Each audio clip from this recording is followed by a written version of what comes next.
YouTube. Hello world, we are back to see where our group ends up today, now that they finally arrived at Duskwatch. Alright, first of all, let's see, we will go with... Let's start with the library first then, see what Illis might find out after some time walking around in this large town, at least larger than the other ones that you were in. Eventually you make your way and figure out from at least Illis asking questions and people staring weirdly at Naboo. They finally at least guide you to the library, which you are currently in front of and entering, as Illis seems to be very excited, as usual, to enter. Okay. And Gotcha. So. can't remember exactly. I guess she was gonna ask for certain information requiring the lore of the area. So upon entering the library, you feel an essence of magic, actually. You don't even have to roll for it. You can just feel the pressure. And you see in the small room, there is behind the counter with stacks of books everywhere. Some open, some torn pages, some scrolls just laid about the floor even. It seems very not kept up, at least in the front room. And you actually see this tiefling female, youngish tiefling. She's like moving her hand, and then a book flies to one shelf to the other. And then she notices y'all as a bell kind of rings and captures her attention. And then the book just falls to the floor. She turns over and looks at both of you. And then she stares for a little while, confused, and then says, "Oh, hello there. You are very strange creature. What kind of lizard folk are you?" Let's what a fucking. If Rosa was here, she would have loved this character. Okay.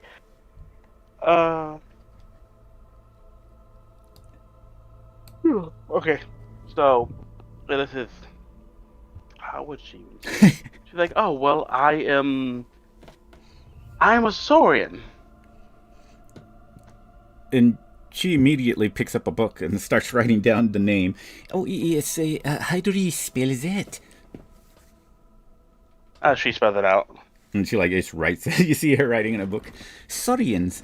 Oh, I've never seen Saurians before. This is very, very interesting. Oh, exciting. Oh, something new to... I really thought you were a lizard.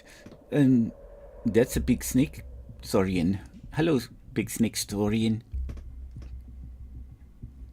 Oh, you're trying to test me, William. You trying to test me? Okay.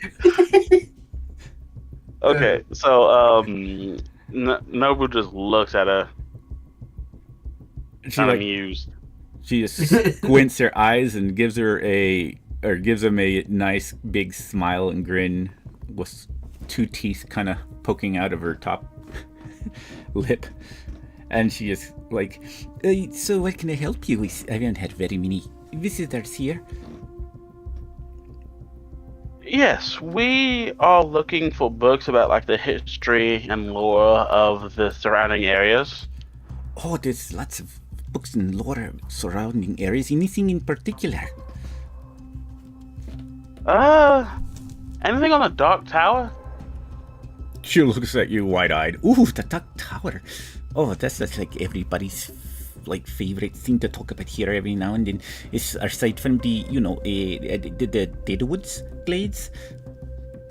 I don't know what would be more interesting, Dark Tower or Deadwood Glades." And she kind of moves her hand to start letting y'all follow her as she starts walking around this one hallway.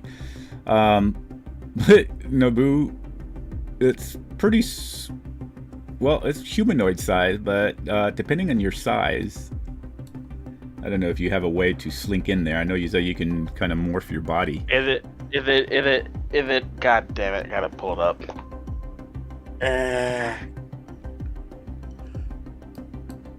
Just hang it.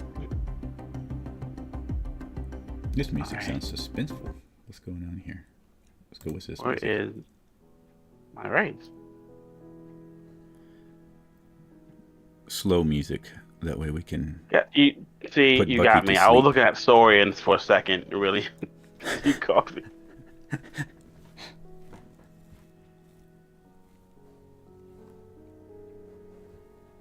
So I can move through spaces as narrow as 5 feet wide without squeezing, and 2 feet wide squeezing. Jeez. Okay. It's like a blob or something. All right. Yeah, I ain't got no bones. She just looks back behind and just like makes a little squint. Oh, that's very interesting. Your body can morph. Are you watery inside? Just silence. Oh, he's not very talkative, is he? He looks over at Ilith. Or she looks over at Ilith. No, he normally keeps to himself. Oh, well, No, sorry, they, not he. They normally keep to themselves. and she says, all right, well, here we are. And she pretty much goes through this door, eventually leading you into the library. And as y'all enter the library, actually, let me copy y'all here. I'll just copy y'all.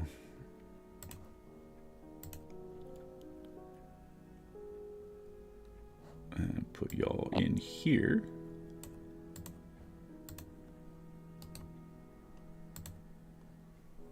Ooh, pretty. And Oh, wow.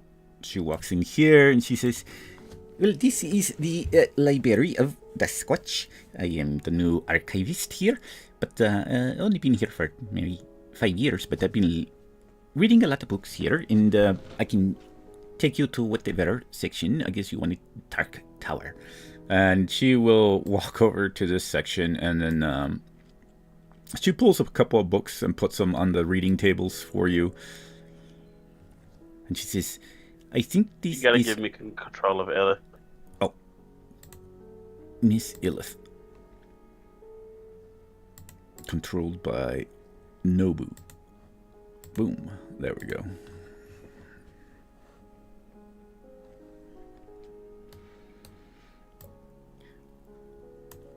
And she lays out the books and says, I think this is all we have on Dark Tower. There was a accident about 10 years ago that we lost most other books, but this should give you a general idea. I know a little bit of lore here and there. And she puts her hands behind her and smiles. And Elizabeth would say, thank you. Thank you very much. You've been a wonderful help. She says, of course, if you need anything else, I will be in front. Just follow the glowing hole that looks scary and red, but it's not really scary. And she moves forward into the hallway as she walks out. Okay. Will do. Thank you. And Elith would soon... Oh my god, I can't believe she's not here for this. She would have loved this.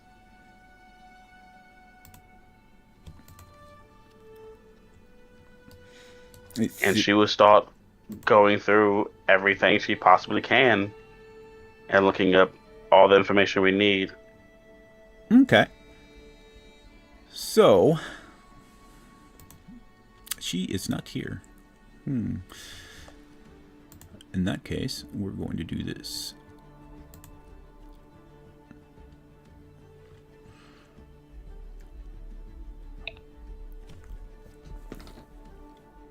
She's specifically just looking for region stuff or just the Dark Tower right now? I forgot. I thought she was going to ask for something for the region, but currently she's just wanting Dark Tower, right? Yeah, Dark Tower right now. I messaged her. She hasn't messaged me back. So Dark Tower.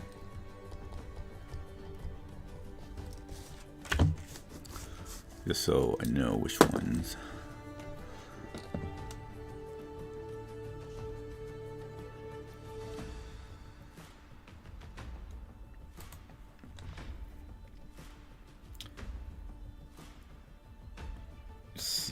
so if she's reading that, Naboo probably wouldn't know any of that. Depending on what she wants to do, I guess.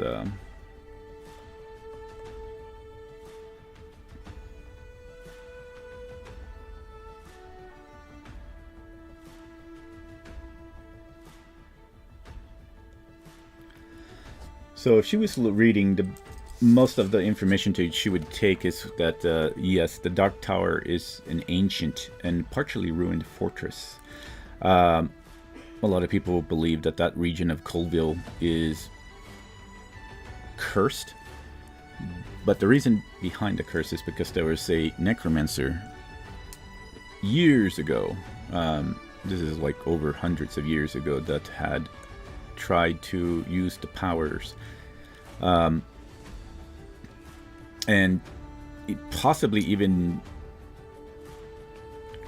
pieces and ideas of what people said that has to deal with the Deadwood Glades. Because these Deadwood Glades themselves are attached to the Dark Tower, but the expanse of twisted trees and overgrown wilderness, it's been a very mysterious place, a place of dread. And the villages that surround the area usually speak of missing children even before the Dark Tower was around. Sometimes strange lights and creatures moving in the night.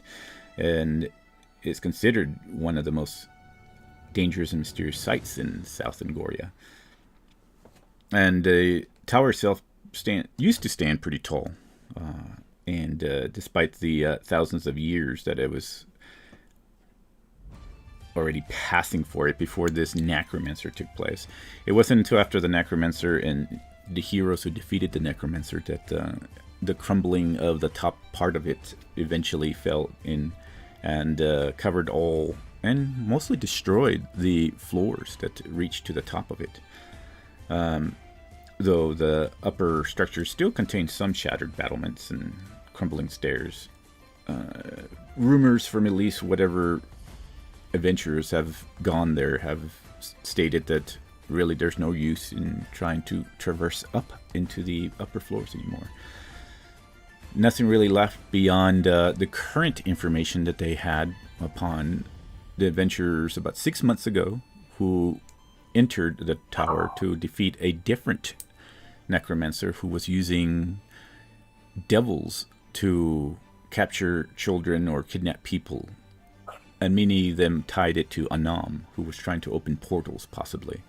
And they found the Book of Vile Deeds there, which was returned to the Green Palace and eventually taken to Polaria. But, so history pretty much just says an ancient era. It was built by a powerful necromancer thousands of years ago, intended as both a fortress and a laboratory for dark magic.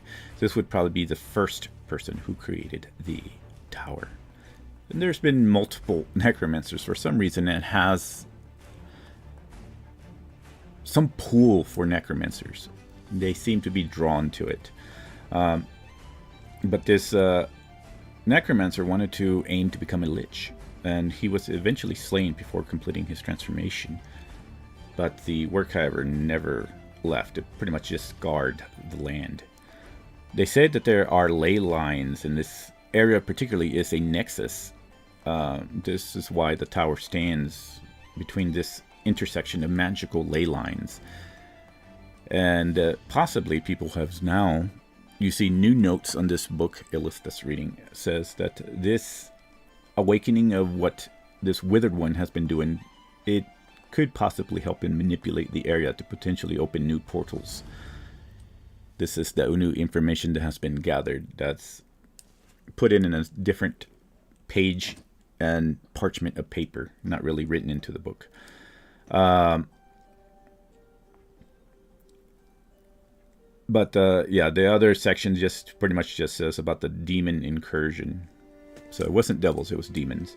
And the necromancer wielding the Book of Vile Deeds to reopen the portal in the tower's depths. And this was allowing demons to raid the surrounding villages further into where Raven Witch and Colville are. but the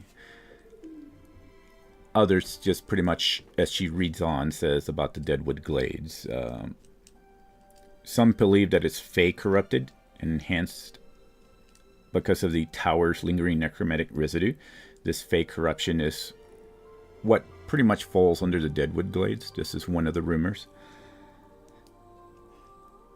And then people talk about creatures that are linked somehow to the Dark Tower and possibly the Deadwood Glades. The Deadwood monsters, creatures of various different looks and sizes. Many believe they're undead. Other ones just believe that they're cursed. Now there's rumors of people saying Anam's plan, which is the Withered One, to exploit ley lines and hidden chambers. And then there is legends say about a weapon that lies within the lowest chamber of the Dark Tower, hidden in an obsidian sarcophagus. And its origins pretty much predate the necromancer himself, and also may be bound to the ley line nexus of this area. And they say that this weapon is pretty powerful. But many don't know this opened area and have never seen any underground chambers. Most have always just explored the ruins in the upper levels, but discovering this particular weapon would be a new passage, supposedly, in this book. And that's what all Illiskin Gardner from this particular book, as all others have been, as the Tiefling said, were destroyed. Gotcha. And was there a name on the weapon? Or did I not hear that? It does not have the name of the weapon in there. Okay. On this particular book. Gotcha. Okay. So yeah, it's definitely there. Alright, well. And of course, depending on if she's going to try to do anything else with other sections and stuff, there is lots of different information as she goes along the library. There's information on the Ashmerrow tree. There's more information on the Deadwood Glades, the region. Yeah, she'll probably do it all. Fenwatch, Lantern Waste, the Rift Scar. Yeah, there's a lot of stuff. The Hollow Hills, the Whispering Burrow. Deadwood, or what did you call it? Oh, the Deadwood Glades. Okay. Yeah. I will make a note of that, and then once everybody else is done doing their stuff, we could probably jump back a little bit and see which one she might be more interested in finding out stuff. So, right, Deadwood Glade Adventures. Okay, cool. Well, made Deadwood Glade. Jumping back into Duskwatch. Boom.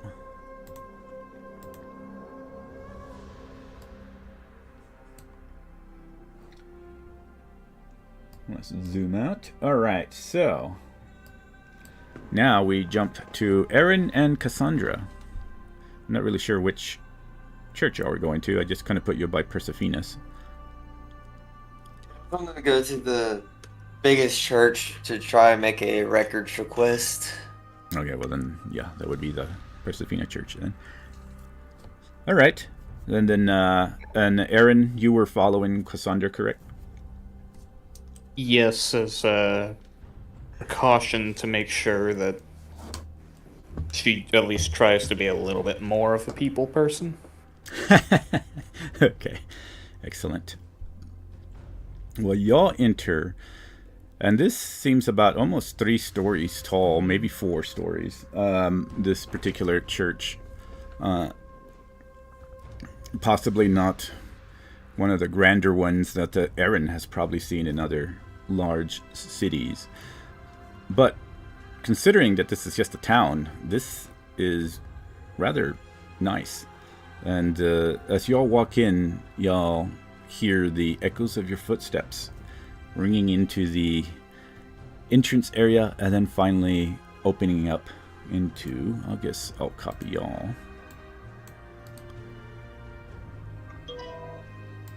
And put y'all in here. Coming in through the sides. Paste. There you are. And then move y'all over.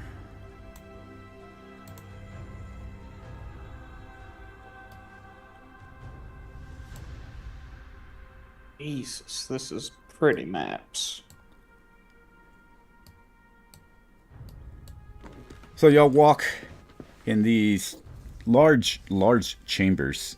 It's enormous inside. Ah, that's not beautiful. And you just are in awe at the size and grandeur of it being at where it is currently at the location. And you see this young elf walk over, and as y'all track forward, y'all can see through the angles that there's two people in here. She just walks over and she looks at the both of y'all and says, "Well, hello there. Welcome to the Church of Pesafina. I don't think I've seen or recognized your faces." We are outsiders, yes. I came here after me and the party arrested a group of bandits. I noticed they talk a lot about demons and stuff. I was curious to see if I could make a records request about any history with the occult in this town. Any type of criminals of the extreme behavior. And she looks over. Well, there's been lots of...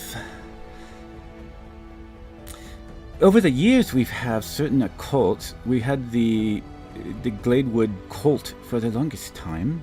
They were thinking that they were worshipping some sort of more of a fae god. I don't think it was really related to fiends of any sort here. Though they do believe that there are other occults. Some of them are occults of the Riska. The Riska occult, they think there's something, what's it called? The Shadow Realm.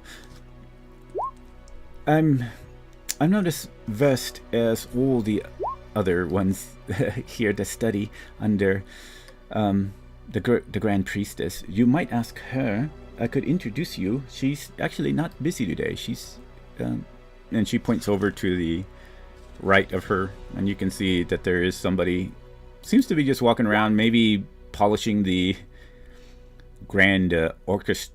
What do you call it? Not orchestra, not the piano. Oh my god, I forgot what it's called. Organ? Yes. And you see a large statue, possibly of a winged idea of Persefina.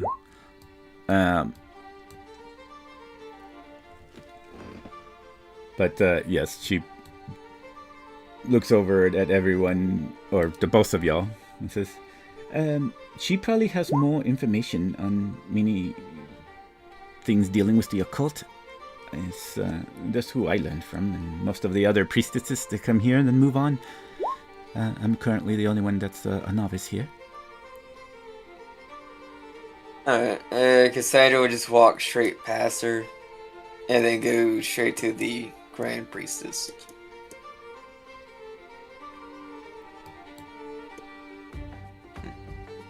She is just wiping down the organ. Hello there, madame. I heard you're the leader of this joint. She stops and turns and says, I wouldn't say leader, but I am the one who guides people. And she looks toward you, then looks down to where Aaron is and says, I suspect more adventurers coming to the Deadwood region. What can I help you with? Paladin of the Burning Chain. Currently, we're investigating potential fiendish activities. We was wondering if you had any records on any cults that are known to inhabit this area. Fiendish or not, I would like their records. Well, I suppose the largest one would be the Rifscar cult currently. And she says, we I haven't had very many dealings with them for the past few years, but lately, since this phenomena of, I guess, this withered one has risen, we have had more dealings with them, more, what do you say, activities, Issues. dealing with rumors of them kidnapping, though there's no proof. They said they'd kidnapped children for whatever strange ideas that people rumor about. And she starts walking down the stairs. The burning chain. I do believe I possibly have heard of them. Aren't you a bit of an extremist group yourselves? We do what's necessary to make sure that evil is purged. Usually rumors are enough to go off of. I'm sure if we look towards it, we'll have plenty of reason to burn them too. She lifts an eyebrow at that. Yes. The burnings. I have heard of that.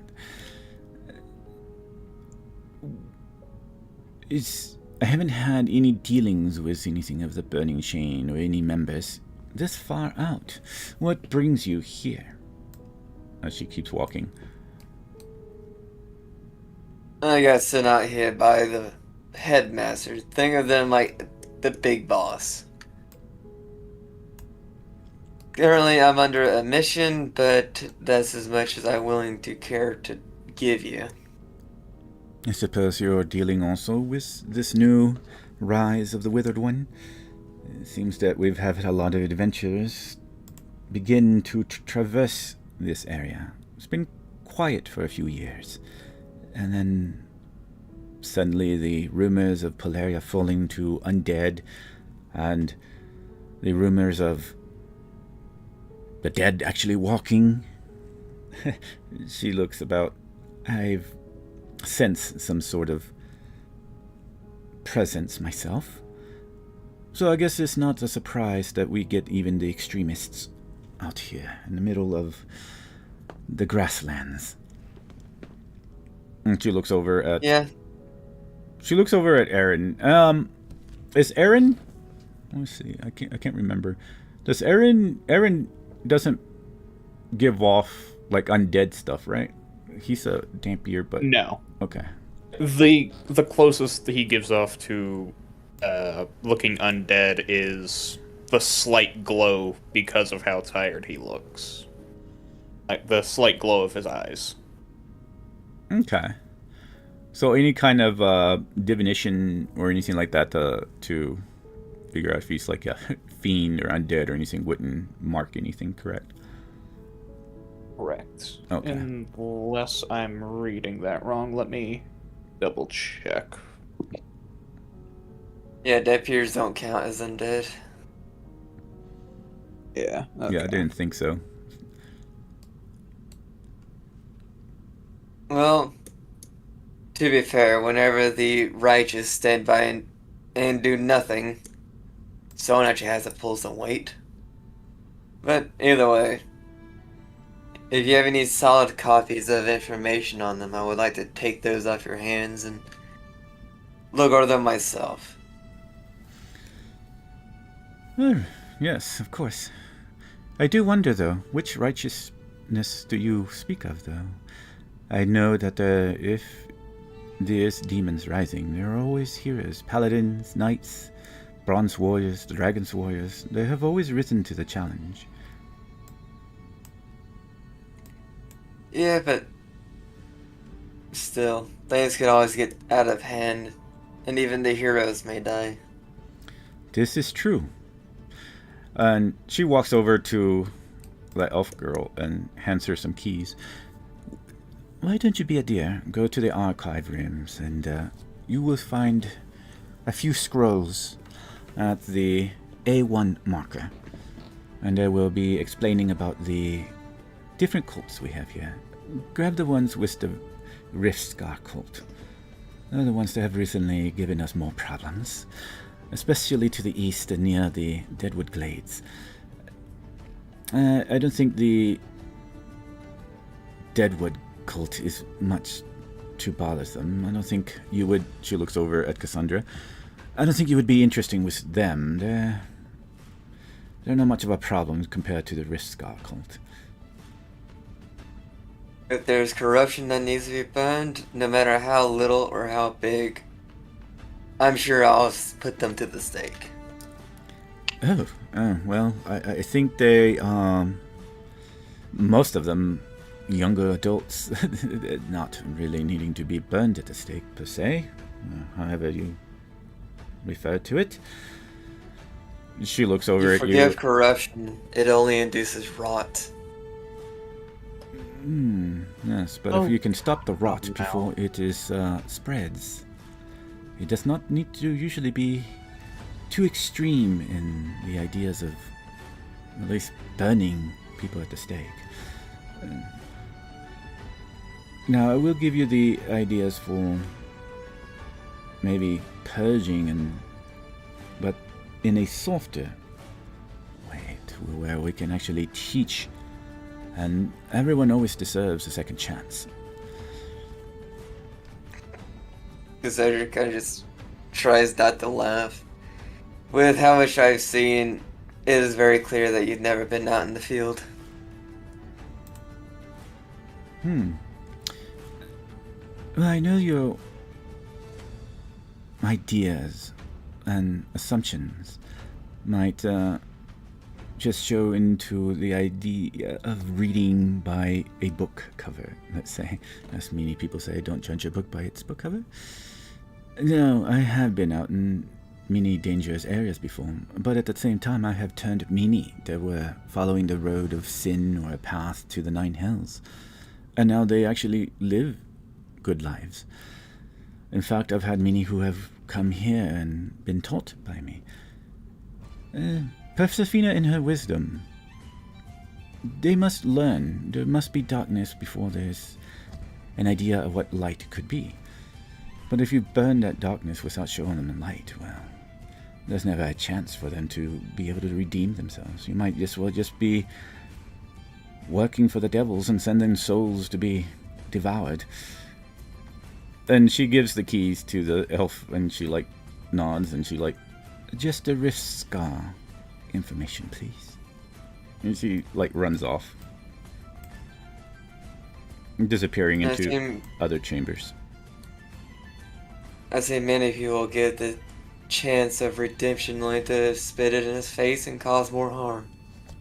There's no reason to risk a lot more lives than is worth for one. Different ideologies, I suppose. In the end outcome, I mean, we'll all be judged, but redemption, there has to always be a pathway for a second chance at life. At least everyone deserves that. Until maybe, for some, but not all, there's no chance at redemption ever again. But that doesn't mean that we cannot provide the opportunity. Then she looks over at Aaron and says, "What do you think, sir?" I am a firm believer that everyone can do good, just as everyone can do evil.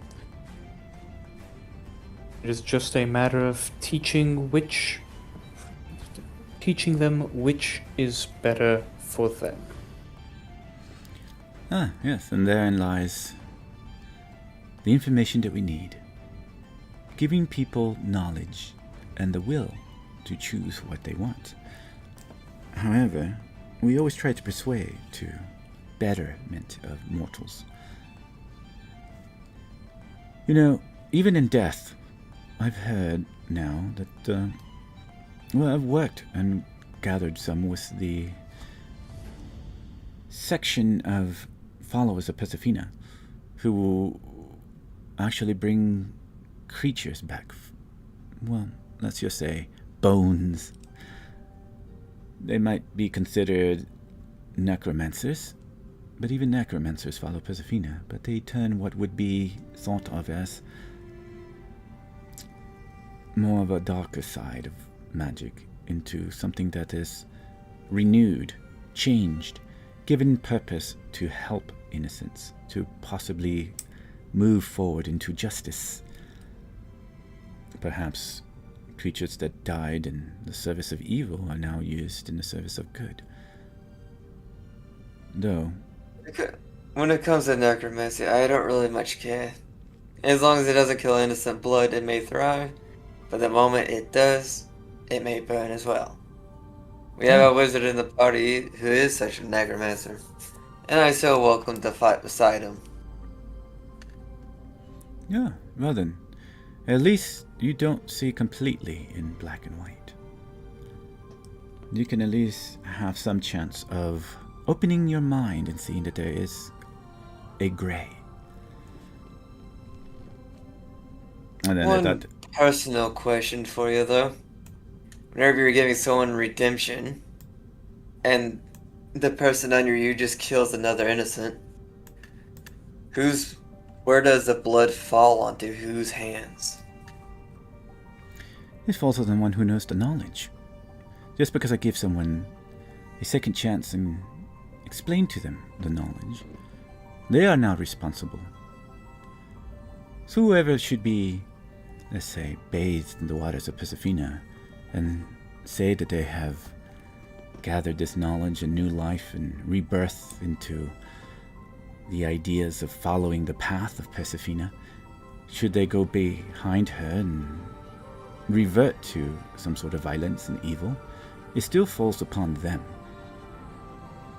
We are providing the opportunity for them to change. But if they can't, yes, they still have the responsibility. But it doesn't mean still that we should not take the chance for them to have a redemption. At least that path opened for them. And then she walks over and hands you the scrolls of the... 2 scrolls considering the Riskar cults. Says, well, here are the most information we have. Some of them, and she gives you 1 scroll, says, with a golden kind of ring around it. She says, this one is the ones we have of the histories over the past 80 years, I suppose, when they first emerged. People believing in this Riskar gods of such. And then this is the newest information we've had. Some considering with missing children and possibly even adults in the surrounding villages. Do as you wish. We have copies of them already, so these are for you to keep. Appreciate it. But I must at least inform. I've seen many people die for that cause in a pointless death. Sometimes it's better not to take the risk. And she'll put the scrolls on the interior of her jacket. It makes it very clear that she has a lot of burns on her arm and face. As whenever she pulls back the jacket, most of the steel plate on the other side doesn't have chainmail to cover up the more vulnerable parts. She'll just look at you, and she says, I like to believe that all the ideologies in our world are just different perspectives based on the back stories of our lives.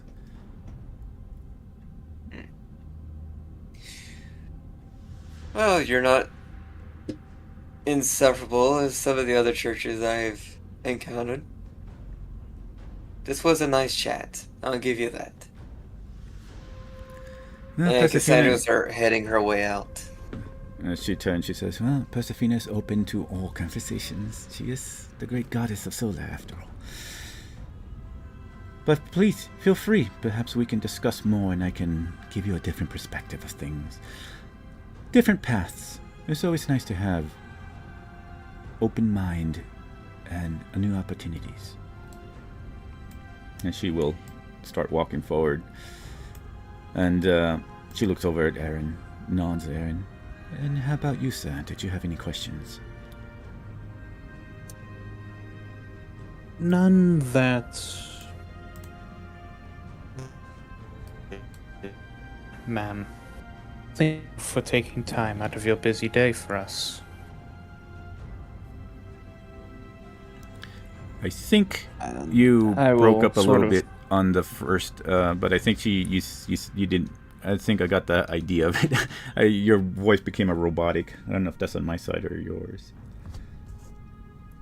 Might be on your side. I didn't hear anything. Yeah, I didn't hear no heard him robot. fine. Oh, I heard okay. him fine. Okay. Concerning. Well, go ahead and say it again, because if you heard it wrong, it probably came out wrong on your stream. I've no questions that require your immediate attention. Thank you for taking time out of your day to speak with us, ma'am. And she smiles and nods and says, "Of course, our doors are always opened." And she'll smile and nod, and she'll go upon her cleaning once again. And she says, I will begin following Cassandra out. You see Cassandra at the door actually waiting on you.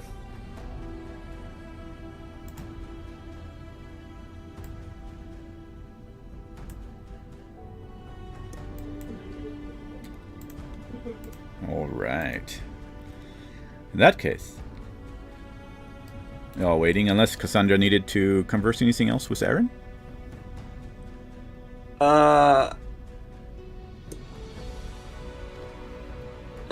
I mean, not really. She's gonna say that she wants to get over to that dingus church. Dinguous church? The Church of Dingus. Yes. The Church of Digenus. Okay. Sounds good. Well, then we'll say that Yes. you are traveling that way then. For now, I'm going to move y'all's tokens that way then, so I know where y'all heading. Which, in that case, we're going to jump over to... we're going to put Zol with y'all then. By this time, he would be done with his mediation. And I'll probably send a message on what happened with the communion. But for now, we're going to go and jump to Bin, Thorag, and Hermes. So what are y'all three doing?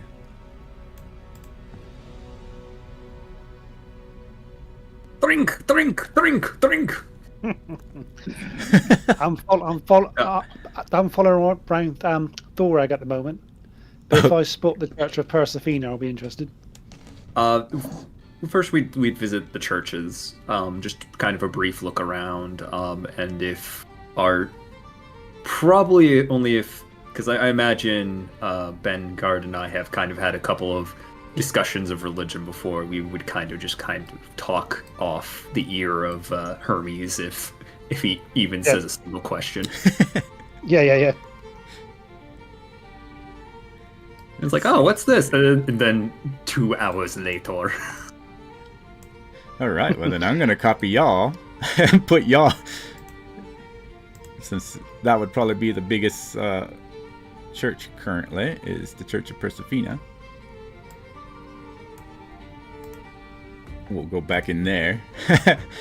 Let's start having more visitors today. Well, let's remove Aaron and put y'all. We probably wouldn't bother the clergy. We'd probably just it would probably be just like we would be going around just talking and seeing everything. Oh, okay. Yeah, we'll be I would greeted. like to also. I would like to also visit Thorag's temple as well at some point. There's not If one. he- Unfortunately for the dwarves, Yeah. they're so far away from the lands. And All they're right, good. I'll drop that subject then. A little bit quicker than it came up. On the good side, though, they don't even have a temple for Morthiel as well. So even though there are elves here. All right, I feel a bit better.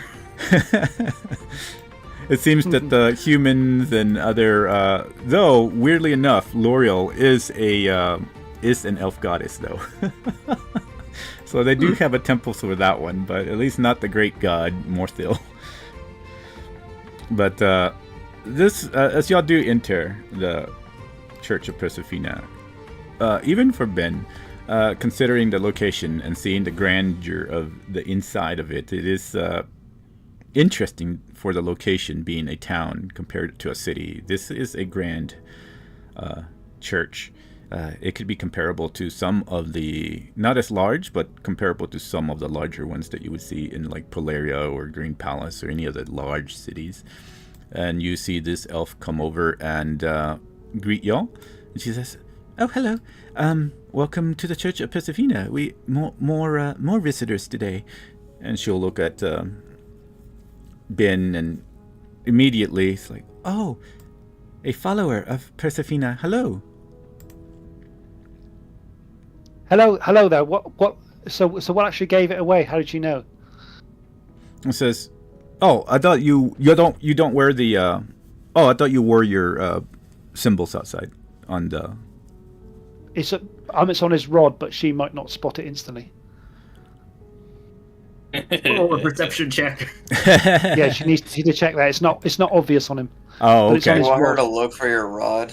Yeah. Oh my god. She's got to do a perception check. Let's see here. We're children. Oh god, she fails. No, she like doesn't. She doesn't. She just notices Hermes instead. And she says, Yeah, well, yeah, you would do, wouldn't you? Being a dinosaur and all that. she just looks at everybody instead and just says, "Welcome to the Church of Persefina. What can I help you with?" Okay, I've got a question before up above table. This church, I'm a scribe in the big cathedral in Persefina. Sorry, not Persefina. In French, in the city of Polaria, the biggest city. Yeah, I'm Okay. a scribe there. So, how does this resemble that? Compare. How does it compare? Well, the one in Polaria definitely is larger, though there are statues of Persefina, and this particular one has the same symbols, and you have a similar statue that would be in Polaria, a winged Yep. Persefina there, hands stretched out. And though this is one chamber, you probably have multitudes. They probably have libraries in that one. They actually do have library. This one has an archive. Theirs have archives and libraries. They have actual second floor, and they have winding spirals that reach up almost like the Castle Polaria itself, but in a smaller idea of the castle. So this particular one, even though it's grand, is not as large as the one that would be in Polaria. Polaria just has so many different temples that are very grand in their architecture. And So is this one sort of based on it to a degree, but not as big? That's what yeah, I'm it's saying. kind of based on it. It's a template. For these larger churches, they try to stick to the same template compared to the smaller towns that, it's just a regular church. But yeah, this one follows it darn near close to it. It's just one chamber here compared to Polaria would have multiple chambers and archives and possibly even places where clerics stay. They even have clerics that use it as a home in a sense. So what would you call those? My mind goes blank. Monasteries almost, I guess. My mind it goes blank as far as, but yeah, they would have where the priestess and clerics and all high orders live in Polaria. So does it look like that this one here has like an annex where, for instance, where clerics sleep, can go and sleep here? Not this one. No, this one is just basically they have the archives and this chamber. This one doesn't particularly. In fact, you don't see what looks to be like other clerics. They're probably not in here. So yeah, that doesn't have not a chamber like that here. Okay. I'll say to the lady, thank you for inviting us. I would like to have a look around, if I may. And she says, "Oh, of course." And she says, "Well, this is our main chamber. We got archives, and of course," she like points over to the statue, and where off in the distance you see someone cleaning the great organ. And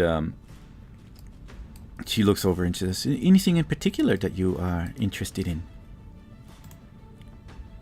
I would like to have a look at the organ in the statue. "Oh yes, the statues of Persephone." And she says, Persephone is drawn, and there's many statues. We see her differently than we see her in North Angoya. In North Angoya, of course, she's more into the idea of her... and she looks over and says, "Beauty and perfection of the body, compared to over here, we're more of a conservative South Angoya compared to North." As she starts explaining a little bit of history. And yeah, I can see, because she's not naked here. And she says, yes. No, Persephone, respects all beliefs and the different gods out there, and of course the cultures. So she's very open to them. Have you ever traveled to North Angoya? No. I think No, I haven't. Thorag's coming from the south. So no. I'm from South Angoria. Says, "Oh, okay. Yes, I've never traveled myself, but our Grand Priestess here has." And she points over to one who's cleaning the organ. And she walks up to the edge, probably about right here. And let me zoom this thing out for the stream. There we go. Ooh. She walks to the edge and says, "This I think this organ has been around for maybe 300 years. When they expanded on this particular church and actually had architects and elves actually came here and helped. The elves, also," and she talks and sort of wavers, almost following the idea of the cardinal direction, pointing to the north and west. "We have a temple to L'Oreal here, the nature goddess of the elves. But they helped us to build this, and using a template of course, the most famous temples out there and churches of Persephone, including Baytown and Palaria and even Brinsistria. Of course, Brinsistria being the largest temple of Persephone."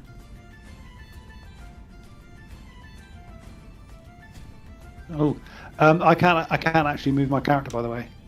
Oh, let me see what is going on here. Oh, Naboo is in control of it. All right, so let's see. I'm surprised. I am Ben. Everybody.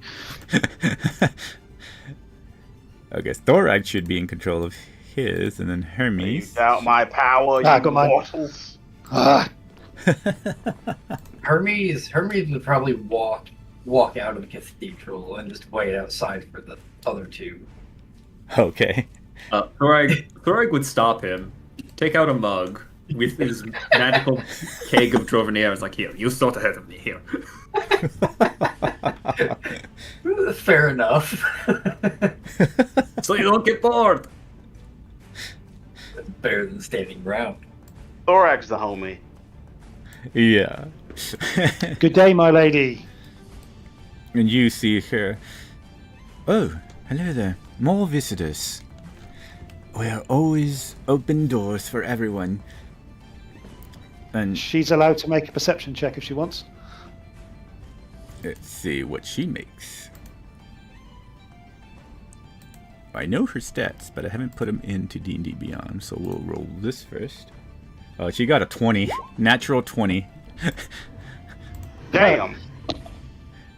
He can find his rod. Yes. She looks over at you and is like, He finds every rod in the room. "A follower knows of exactly Persephone. Welcome, brother." And she says, she just kind of leaves it open. My name is, I think, Brother Bengard the Crusader. Bengard the the Crusader. Church of Polaria. Polaria. There. Oh. Well, I am Sister Selena Morwin. It's a pleasure to have some visitor from such a faraway city. What news of Polaria? I am one of the high scribes of Polaria. Oh. And I've got some bad news to bring you, I'm afraid. No, don't tell me the rumors are true. What are the rumors? Polaria has fallen to devils. There has been an undead associated with this withered one. I've had people who travel adventures because of the recent upbringings of rumors and dead things and lights that are around the Deadwood Glades. And of course, some pulsing energies all around this area. It is an area that has always been alive with many,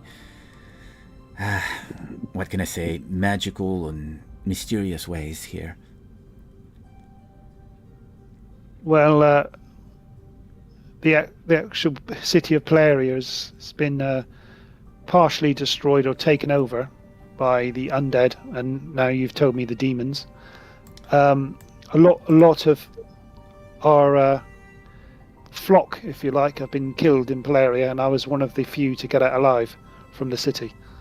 And she grabs her dove rod here and she says, "Oh my, I have been busy here with all this new commotions around the area, but I was hoping that it would be rumor. Polaria has it's never fallen even in the Great Dragon Wars. It's amazing that such power could even... I just can't fathom it. The shields did not hold. The dome of Polaria fell." And she sits down on there should be a chair there, but she sits down there thinking about it. And you see this younger elf, she's just kind of holding her hands, and she has a little pendant of a dove and blue stone. And she says, "Oh my, I guess that's... Oh, I can't believe it. Polaria." And she looks over. And she looks over at the dwarf, and it's like, "Are you also from there?" Oh, no. And I will. Very far away. I'm afraid Bengard's shield is quite obvious, like it shows in. Well, you can't. The people here can't. Can you show Bengard with his shield, like it's on the general chat, so that people can see it? let me see here. I did post it. Pretty sure it's art. Yeah. I got you. Yeah, can you post that okay, so the cool. people can Yeah. see his shield? Yeah, if you can post Yeah, it. if it'll let me. Yeah. Yeah, can you put it on the screen so the people that be viewing it can see? Yeah. For our viewers at home. Yeah, for our viewers at home. Yeah. Yeah, trying to grab it here. Or at work, depending on where you're watching this. Whoever puts it up there first. Let me see. Oh, no, it's not letting me. There we go. It's in general on Roll20. Oh, did it do it? There we go. I did All it. right. Got it. Yeah, you want the public to see it. Oh. Because it's quite interesting that they've all got doves and birds, and I've got it as well. And she is sitting down, and she's like, "Well, I suppose that with rumors, some of it has to be true. I could never believe that Polaria, the greatest human city, would have fallen. It's always stood as a beacon of hope for the humans. I guess." As she's saying this, Bengard raises her hands, and in through the main doors come a murder of ravens, and they land on top of the statue and around the gantries of this whole place. And there is one raven for each person that fell inside of the big tower of the big temple of Persephone. in respect to the dead, as I'm a glaive cleric. Ah. And she looks about, and you see the female elf look about as well. And Each raven here is in respect of those that fell in the Temple of Proserpina, since we are in a temple, as a mark of respect. And she says, so many that have fallen. And she just grabs her. She just kind of moves and places her hand over the dove that she has. And you actually see a whole group of, I don't even know what they call doves, but you see a group of doves also just manifest and flow about and linger around with the ravens. That's a show of respect from at least the Colville region. They're still called a flock. A flock? Okay. So the flock of doves. And she looks over, and you can almost see her eyes kind of just tearing up, and says, well, I'm glad that you made it, Ben. It's unfortunate, but I suppose that means that we will have to work harder now. I shall message most of the people around this region here and tell them to be very adamant and, I guess, prepared for anything that might rise from the greater schemes of the world. Well, I suggest if the forces of good can take back Polaria, somebody will need to take charge of the big temple there, because I think I'm one of the only ones that's survivors of it. So am I. Well, I might be far away from the other temples, but this temple is one of the largest here in the central grasslands. I have my ways in order to contact most of the clerics and priests of Proserpina. And even though I've had visions, they seem to be distorted now since the ley lines around this area have been awakened. And I fear maybe it is to this withered one now that you bring me this information. We have so many things happening here. Thank you, Ben. And is there anything that you require? In fact, yes, there is. I would like a diamond, if you've got one. I can trade with you. So I can use a certain spell. And she says, diamonds, of course. We do have Yes, diamonds here. Worth 300 gold. At least 300 gold. Price, then. And she nods, looking at you with a knowing face. Of course, I do give some supplies here, and venturers do time to time asking for these. For you, a brother and follower of Proserpina, I will give you 2, because you seem that you are And in return, I can be of service. And says, yes, of course. And she walks over to the elf girl and gives her the keys. Can you go to, where we keep all our supplies, the supply room, please? And bring me back 2 of my diamonds. And she nods and says, do you require any, diamond dust? It's like, no, thank you. And she runs off. She'll disappear off. And she walks over. How about Dorag? Does he keep anything up for his god? And that would be noticeable without a perception check.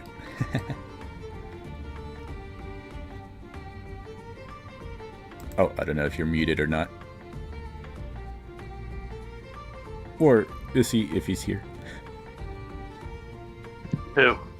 Dorag. Perception check?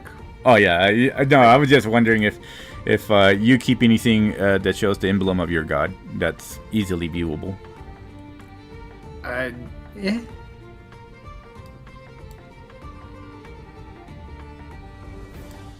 Oh yeah, no Thor. Yeah, Thor wears it proudly. It's probably on like an amulet on a chain. Oh, okay. Or So a pendant on chain. she would walk up to you and says, "Hello." And how about Hey. you? Do you require any assistance here, since you are a friend of Ben here? No.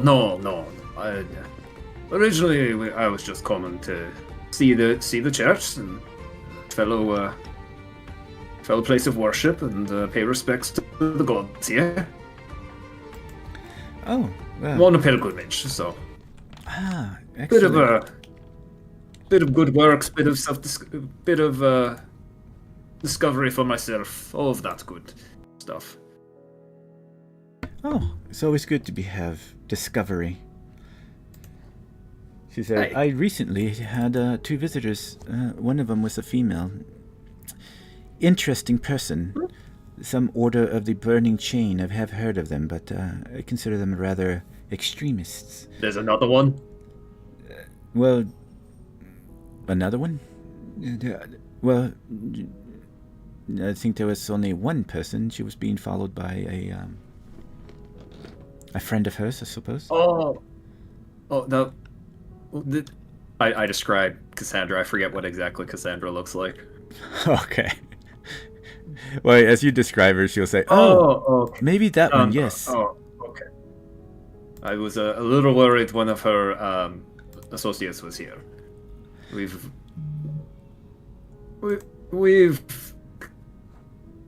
We've had some differences of opinion for a couple of things, and I was a little worried she was causing trouble, or another one could have been causing trouble.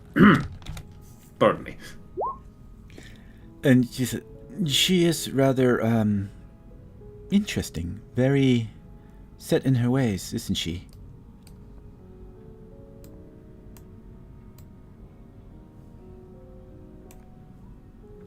And this girl will be returning at that time.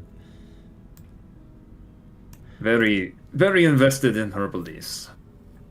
Oh, I think sometimes it's healthy to question a belief or two. Oh, yes. I think it is. It's always good to have different perspectives and at least have an idea of walking in someone else's shoes. And she'll walk over, grab her diamonds, and hands them over to Ben. And says, if So possible... what's she giving me? 2 diamonds worth 300 gold each. Okay, brilliant. How can I help you? I do have something for you as well. And she says, well, considering if you know this person, perhaps keeping an eye on her, and I gave her information for the Rifscar cult. I didn't want to give him information about the Deadwood cult. They're youngsters. Well, not youngsters, but they are young adults. I don't know who might be giving them ideas of following strange things that might lurk in the Deadwood glades. Maybe if you can just make sure she doesn't burn anybody at the stake. I feel Who are you referring to? I think anybody. I think burning people at the stake here is considered a not very legal No. practice. No, not really. And she says, the burning chains. Order the burning chains. Oh, yes, yeah. Yes, so I gave her some information. So please, if you are friends with her, perhaps persuade her not to go so extreme here. This region is a region of laws and justice, and I very much doubt the mayor would agree to such things. I'm fairly sure she would find herself at the end of a different felony account. Anyways, we will do our best. You said the Deadwood cult was the ones that were just a bunch of rascals. Are they local? They're local to the region. There might be some here in Duskwatch. But yes, we get information, and we have people who travel between all the villages in this region here. It seems that they might be just youngsters, but they're also spread out quite a bit. But the dangerous one, I would say, is the Riftscar cult. They've been around 80 years ago, but recently they've resurfaced. And it might be linked to this withered one, and with all the information that Ben here gave me about Polaria, who knows if those rumors are now made to be true, and as people that are traveling further from Polaria or from other places, who knows how dangerous this might become. Well, we'll see if we can nip a dangerous cult in the bud, and we'll see if we can talk down some youngsters from following a possibly dangerous cult. And I have something to give you, my lady. He dips into his backpack and he pulls out this very large but ornate Bible. This is the Grand Bible of Polaria, which I rescued from without getting into evil hands. And since I'm travelling around, I wouldn't like this to be damaged in any way. So if I can give you this Bible here for you to protect it in your library until the time is right to send it back to where it belongs. Oh, of course. I will keep this in the archives. It's our safest area here. I don't think anything would even get past wards of that. Persefina herself has blessed it. And she... Oh, so it's fantastic. Yeah, she takes it from you. Well, I think our business is done here. I thank you for your hospitality. Of course. If you ever shall need anything else, please don't hesitate to come back, and we'll be glad to help with whatever we can and possible. And yourself. I think I'm in town for a few days with my group before we leave. That's excellent. Well then, I shall place this in a safe place myself. Vidania, why don't you help our guests back out, and I will go put this away. And she will move toward, and Vidania leads you back. And she looks over at Ben and she says, "That's so saddening. I can't believe that so many people lost their lives in Polaria. I can't believe that Polaria fell." As she starts leading y'all out. And the birds are following me and Thorag as we go. And she looks at the birds, rather amazed that as this is happening, and eventually arriving where Hermes is, and she looks down at Hermes, or where he's sitting at the corner, and says, "Hello there. How about you? You didn't have any questions?"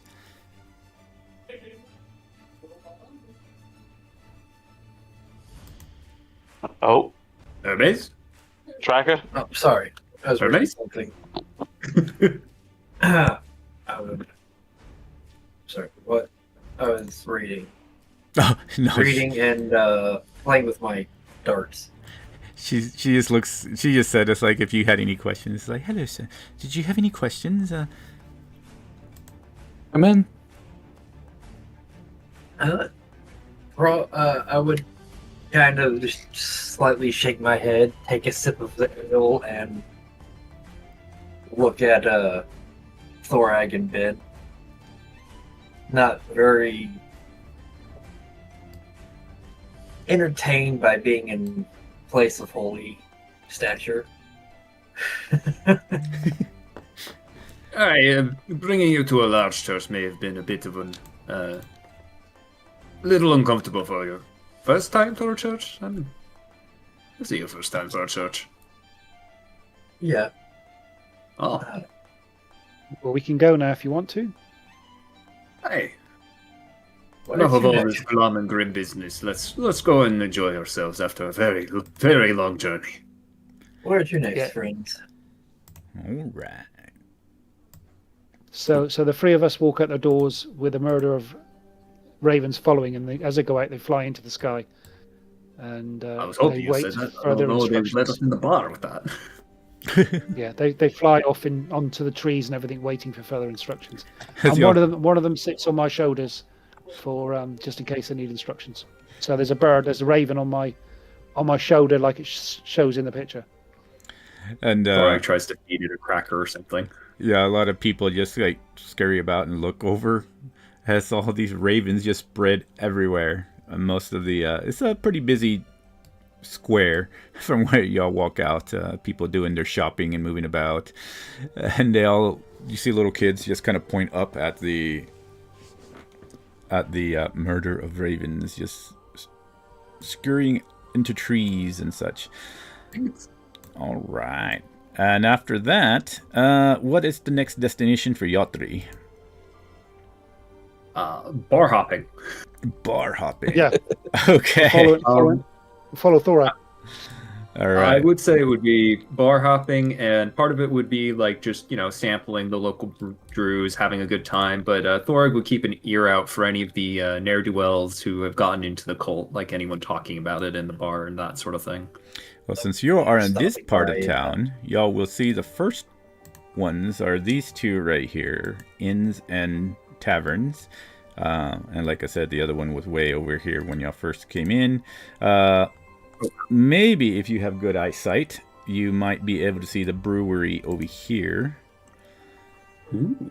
But yes, those are the first two you would probably see next to the jewelers and leather workers.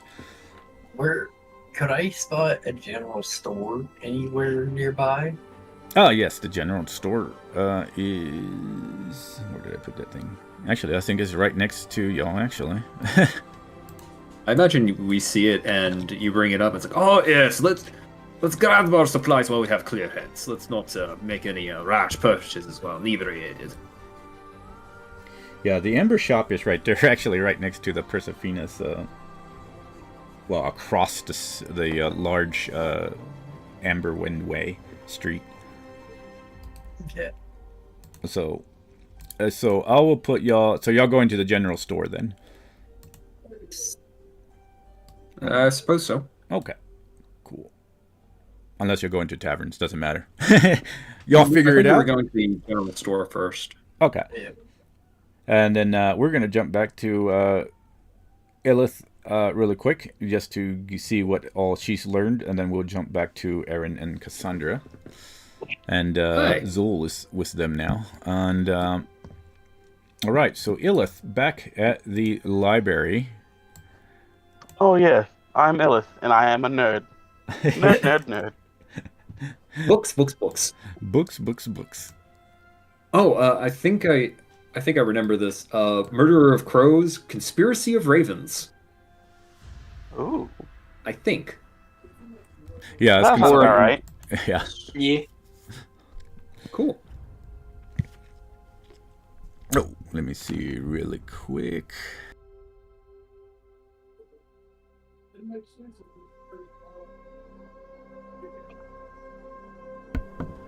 So, for Illith, we'll go ahead and say the Deadwood Glade. So, pretty much the Deadwood Glades, though they do have... Actually, I should probably go through... Let me put this... So it might be better, since it would probably have maps in there anyway. Go jump back to the region, so that way, while I'm explaining things here, it'll be a little bit better.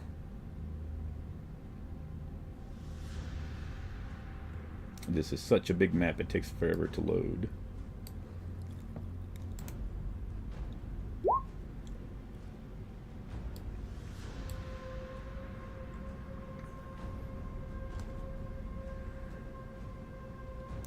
There we go. All right. Gotcha. So the Deadwood Glade, basically, the Glades are this entire region. Usually when people speak of it, as per se of the book, they're actually referring to all of this region here. Anything going into the west, where Raven Witch starts and the Dark Tower starts, is usually considered more of the Colville.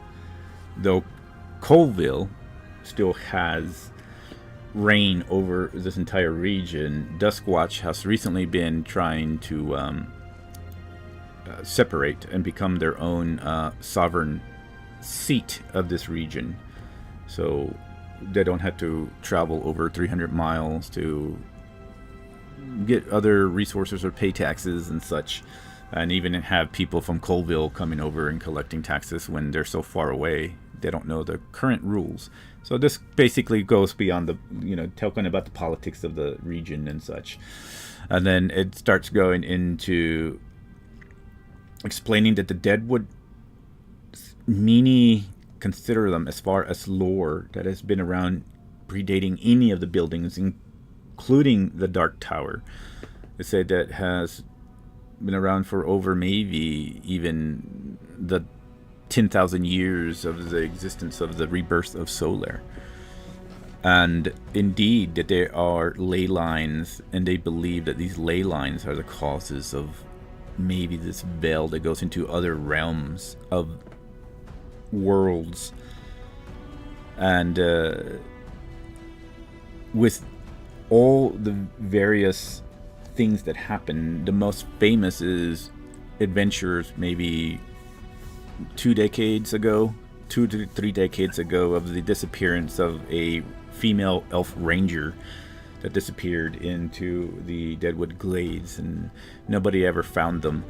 And also considering that most of them are tied into different aspects of what the Riskscar is, maybe the Lantern Wastes and even the Ash Marrow Tree.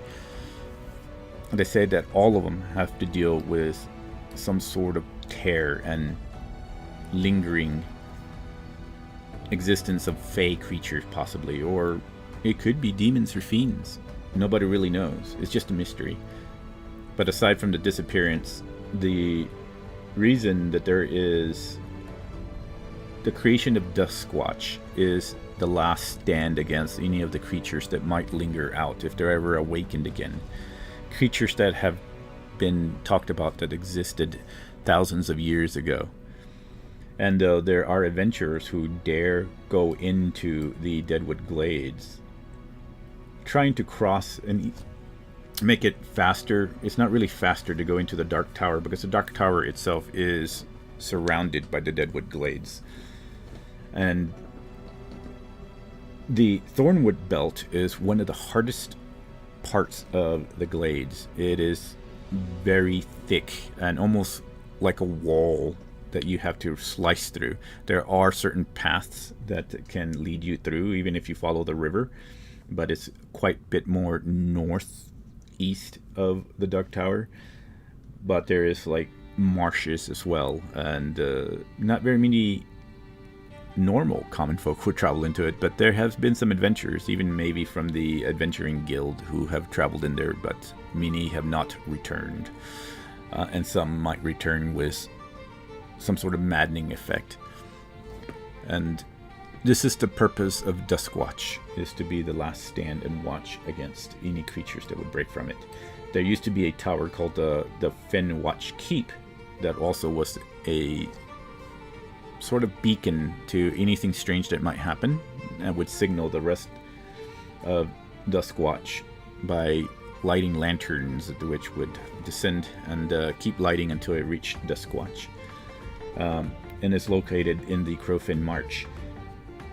Oakrest is one of the smaller villages that lingers between the Glades and the Blackmere Lake. And that also has its own lore, as far as also a famous adventurer that was part of, well, also was, how would you say, part of the adventuring female, Alira, who had disappeared. there was a priestess who disappeared as well that was coming back from Oakrest, and she vanished, never to be seen again. I think they had maybe some sort of rod that was left behind, and the only clue of her that people could ever find. Rumors have always spread out saying that maybe the Lord of the Deadwood Glades. People believe that there is a Lord of the Deadwood Glades, that maybe he took her, and Alira as well.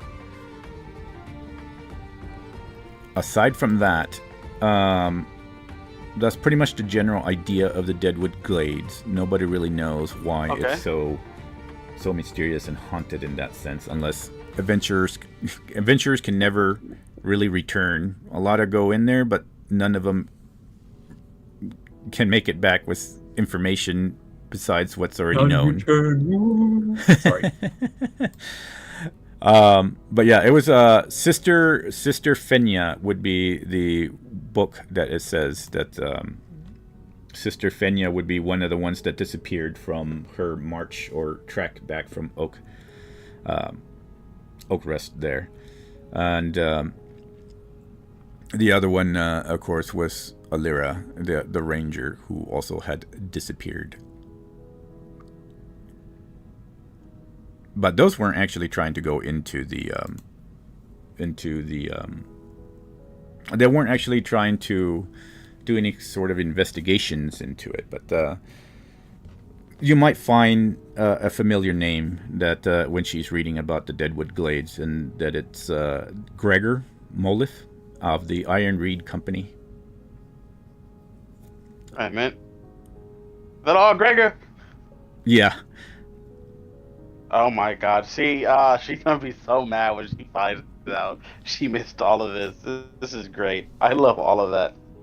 Yeah, because Alira was the one that Gregor always talked about. Actually, I don't know if he ever said the name, but he always mentioned that he was in had this fascination. But yeah, the Iron Reed Company is the company, and they list the name basically. So the ones that are associated with the Deadwood Glades basically is Gregor Moliff is considered in the book, as she's reading it, a human evocation wizard, strategist, and battlefield controller. And then Daron is the human fighter. He was originally the party leader, known for basically just more swordsmanship and tactical leadership. He died somewhere in 10,090 AP. Alira of Velloc. She was the elf ranger. She was a tracker and a scout. She's the one that disappeared in the Deadwood Glades in about 10,097 AP. Afterwards, Fenya, the human cleric of L'Oreal, she disappeared. Her fate unknown. She disappeared around the same time, 10,097 AP. And then Milis Thornbar, the halfling rogue. He was an expert in traps and infiltration. And unfortunately, that was for Above Table, the one that died in Talon Alton, the one that Gregor was trying to bury. And oh wow. Yeah. Oh. Guy. Oh. So that's what she would learn about the Deadwood Glade there.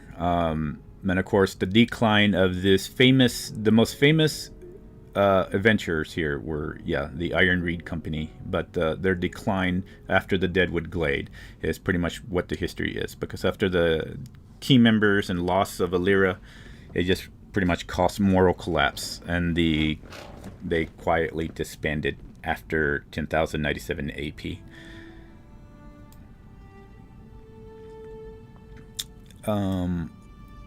Aside from that, anything else in this particular area and map that she would be interested in? Honestly, everything. Absolutely everything she'd be interested in. Okay. I'll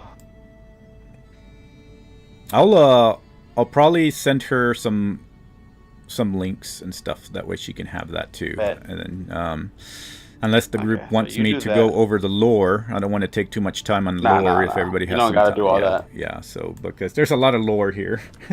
So I'll send her links. Send her and me, because I was there, some lures, and after a while, Nobu gets bored, and he wants to leave. We're gonna go find Ben. Okay. So you're gonna go find Mr. Ben. Mr. Ben, Mr. Ben. Alright, so we're gonna put y'all back over here. Woof. Right there.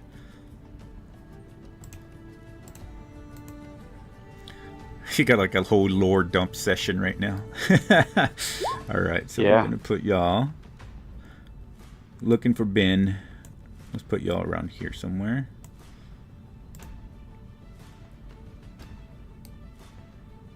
And then, so y'all gonna go look for Ben as they're going into the store, and then we're gonna jump over to Aaron and Cassandra and Azul here.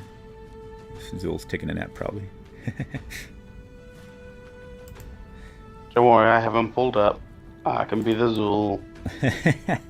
Like normal. Alright, so y'all were trying to go to the Temple of Diginas. That's very interesting. Okay, so Diginas Temple is here. Y'all walk in, and I will copy y'all.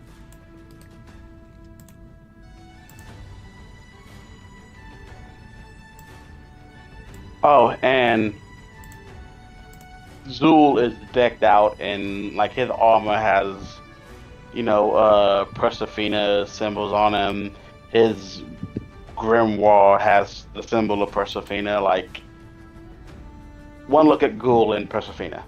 Okay, that's gonna be interesting. Alright. Those are supposed to be doors on the sides, but anyway. It's not like overly like flamboyant and flashy.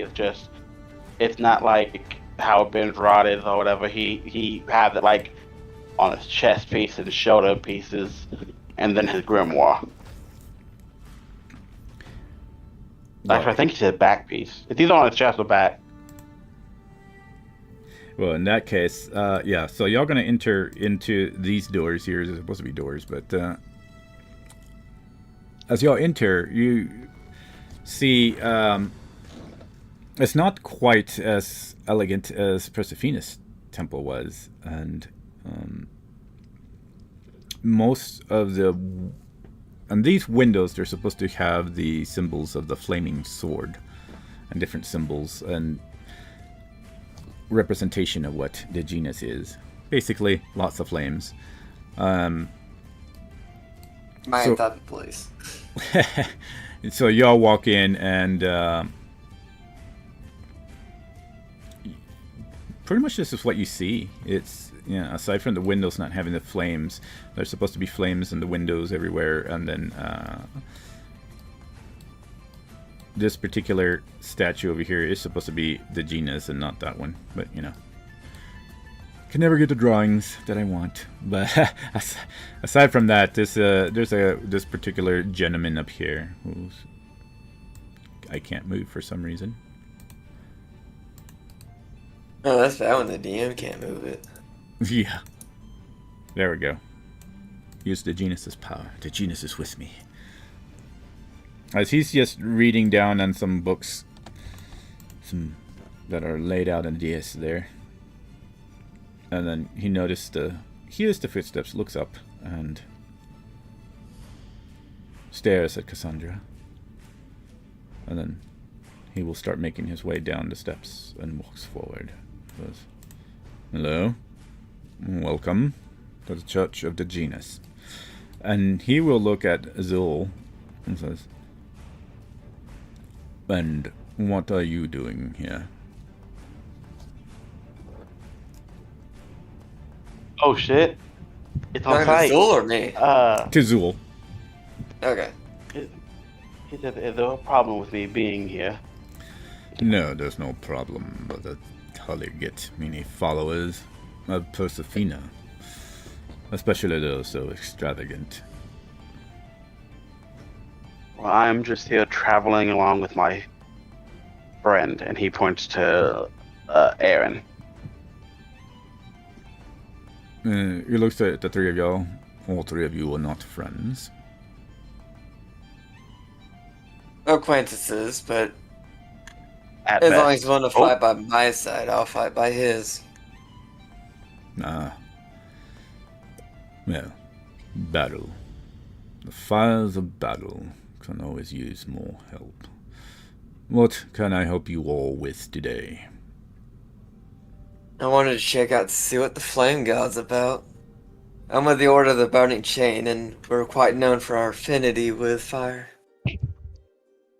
As she says that she is going to trigger thaumaturgy, so all the fire in a 30-foot area will start glowing a lot brighter than normal. As she'll even push her aura of protection onto him. So if he has any weapons, they'll start heating up and actually be able to do fire damage themselves. As he could also feel his senses sharpen. As he gets a +4 to investigation and insight. So she's pretty much doing a show of power, but not trying to be mean about it, but basically just flaunting, I guess. Flaunting power. Well, he himself does not have anything to do with weapons, but the only thing he holds is just a flaming, kind of like a flaming staff of sorts. Well, it would just get more fiery, I guess, because that's still a weapon, in a sense. Maybe whatever. So it's very, very bright in here with flames. There are flames laid about the area too, but they're just not showing in the map. But yeah, on the candelabrias and such. He looks and looks at his staff and says, "An affinity to flame.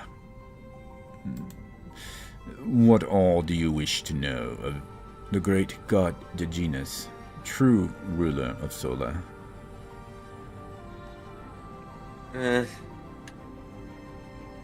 Really don't know Oh, who's boy. the ruler in this place, considering how easy it is to get away with things.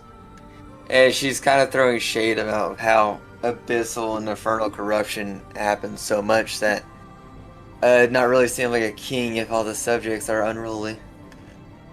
But she also say, considering my affinity with flames, I have been noticing that even my fire has been having problems with burning the local corruption. Considering that the gods are failing to keep hell out of this place, I was wondering if Diogenes' flames will be able to even burn a devil. He laughs. Of course they would be able to burn a devil. The Genesis flames burn through everything.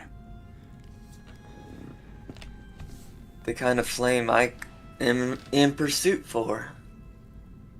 Currently I am the follower of Devoin? Is that how you say his name? It says Donovan. It says Donovan. Donovan, a lesser god. I know. Yeah, we've He's made a loyal. pact of sorts. We'll follow him if he grants us buffs. I'd say it's more similar relationship to a warlock and a patron, but at least it was nice enough to give the guiding strikes. Yes. Well, what sorts of powers and blessings would you be wanting from the genus? So long as you follow him, he has no problem with blessings. He's always looking for worshippers. And what does this worship entail? Really, just giving him worship throughout the week. He doesn't need constant worship like other gods every day. Like, for instance, Persephone's followers usually have to worship her every day or give some sort of communion. All the other gods that require such, the genus only asks that you remember him worship him and at least have some sort of loyalty to him. That right there is enough for you to have some blessings granted. Be blessed in the fires of the genus, cleansed of all the other imperfections, of course. There are flames of the hells. These flames are imperfect. They are diseased, I suppose you could say. The devils. And what makes you think that the gods are failing to keep the fiends, or how did you say, stop them from the corruption of the world? Me and my order is quite known for tracking down cultists and burning them, making sure that the corruption stops. But yet, even now, we've encountered undead that roams the lands. And based on some of their talents, information we collected, a devil certainly is behind one aspect of it, and I suspect many more. Yes. Me and my order are known for disliking the gods. However, I must ask, what do you mean by true ruler? Aren't all the gods technically rulers of this place? Pantheons. Oh, it's got to be one who leads all the other gods. And the gods take a knee to the ruler. The father of all gods was the great god who is gone now, in the first age of Solare. The genus was the firstborn of that great god. Then there was the gods of cognition, Intelligentsia, who was Ileana, and of course Nualia, followed by the weakest of them all, one who walked as a mortal in the first age of Solare. She was half nymph and half something else. I cannot remember. I don't really pay attention to her. But now she has claimed the Pantheon leadership. Persephina. She is but half a god, per se, when she was walking the mortal lands, until the Great One decided to give her the throne and advance her into this great goddess people fathom and believe in that really has no meaning to me. She's not a true god in my eyes. Okay. And yeah, So, for considering Zul's how sake, much... Do what now? is his story, for Zul's sake, I'm playing Zul, how much of his story is fucking telling the truth? And how much of it is what he wants to believe? Ah, you see, it's his truth. Yeah, fuck this. If he wants war, he gonna talk shit about, okay. Depending on how much... God's the one true God, but my one God... Hey, sorry. Going. Depending on how much of the, how deep the idea of Persephina goes, she would have in her books that she traveled as a mortal. And it is true that she was a half-sister to the genus and the gods of cognition.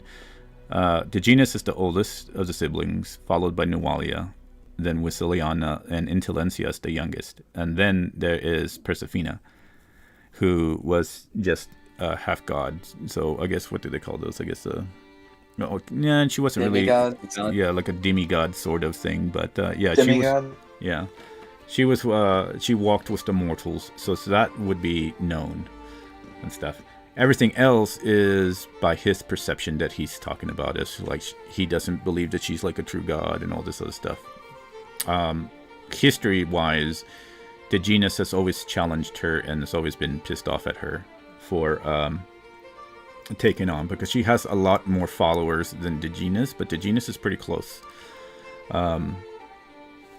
So technically, however many more followers that the genus can gather, he doesn't really... The genus is a god that would be known from reading books from Persephina or other gods. He is the leader of the neutral gods. So Persephina is the leader of the good gods and overall all pantheons. Digenus is the leader of the neutral gods, and then Hexerium is the leader of all evil gods, which she usually vies with the orc god. The orc god and him kind of might go back and forth, but so yeah, most of that is going to be true as far as the actual history of Persephone being immortal and being a half sibling to the actual cognitive and Digenus, the cognitive goddesses. I mean, and then Digenus.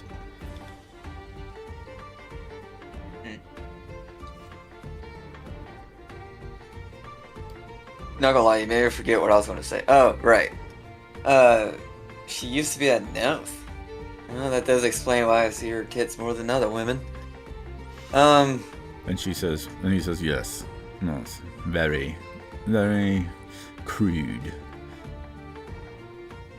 Though. Cassandra shrugs. She does enjoy a bit of shit talking. Well, currently, the Order of the Burning Chain does need a power boost. How about we make a deal of sorts, just as we made a deal before? A deal? What are you talking about, deals? What are you suggesting?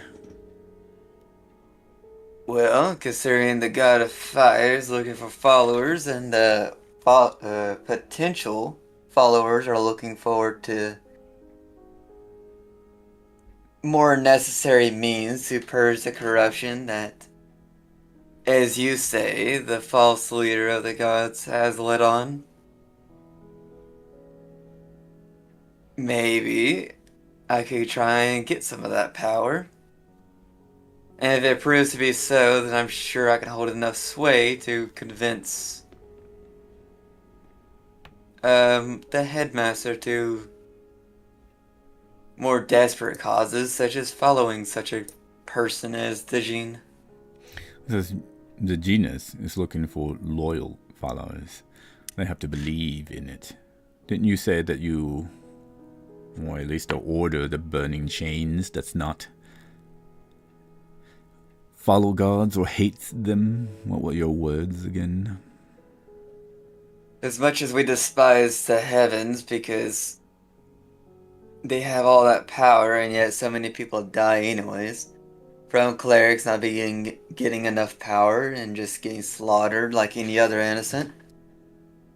We are, however, approaching desperate times with the whole end of the world coming. We're willing to bite our lip pretty hard to try to see a more prosperous future for both us and the other mortals of this realm. Loyalty is our biggest standard. We made a pact with De Vivant. However, half the order doesn't even respect that pact, and the only person who enforced it is the headmaster. So while yes, I follow him for 1, the boons, and 2, because my headmaster says so, I don't think a lesser god is going to provide enough power to help us save this forsaken place. Says, you are intending to use Donovan, but not really believing in the ideals. Digenus, however, could be a perfect fit. He doesn't really care what you do, as long as you worship him, though. That's the true loyalty there. You have to be bound to him. Mortals, in his belief, he gives them true will, free will, you could say, to do whatever they wish to do, so long as they are under his ideals of at least following him, giving him praise, giving him Well, at power. least that does lead me to a question then. If I encounter an evil follower of his, say they follow him but are using the power for evil means, and I must silence him permanently, will the God of Fire have an issue with burning evil? He doesn't Even if care that evil about follows burning him? evil, though he does, let's say, have more of an issue of losing a worshipper. So long as you can, let's say, gain another worshipper and then lose that one, he doesn't really care. So long as he has worshippers. He is quite neutral, you can say. So if you think, as the genus knows, that mortals all follow their own path and think themselves, well, let's just say, better than gods in certain situations, but he is able to open doors that other gods don't quite close off to such thinkers, and I think you are one of those thinkers, you and your order. And if he can gain power, well then I think he would love this little idea, this joining of this burning crusade, or whoever they are. The burning, what, chain? What did you say? The burning chain. Yes. And he puts his hand... I want to put it in the most simplest way possible. We burn undesirables, ones who cause issues for other mortals, ones who cause great harm and despair. We burn them so that their ashes may be the beacon to the innocent, that they know that they're protected. And he just waves We are very hands. open to extreme measures to make sure that this is followed through. As long as the goddess fire doesn't question us on our methods, we'll definitely spread his flame in return. He smiles and just waves at all the information you give him. It's like, yes, of course. The most important thing is that, yes, spread his word and give him some loyalty. Well then, he would probably be very pleased at this, that I have actually been able to get him more followers. Perhaps give me a little bit more power here and send some followers my way to help me against the spread of Persephona's words. And then he looks over, no disrespect, of course, to Zul. I will say our loyalties go beyond our deals. Even when we had a schism of sorts, I guess what you religious people could call it, we still view each other as brothers and sisters, and we'll fight side by side and die side by side. So our loyalty is unmatched in that regards. I will say I don't have issues with followers of Persephone or most clergy people. As much as I think that there should be a better alternative. If I encounter a follower of Persephone, I'll still view them as the same warrior as I do now. That's not a problem, is it? Of course not. The genus still understands there must be balance. Though, he believes he should be the one that is the true ruler. I know my God. I've seen him in my visions. We speak. Only the highest of followers usually do so. Evil. There are some people who might be considered evil, though they have their own ideologies, and it's really based on society, isn't it? What is truly evil? But the Askira Empire has a large following that believe in the genus. So, if there should be anything that would be considered evil compared to our society versus theirs, I suspect those would be the ones that you would have issue with. So long as you are able to replace the followers, I don't think he really cares.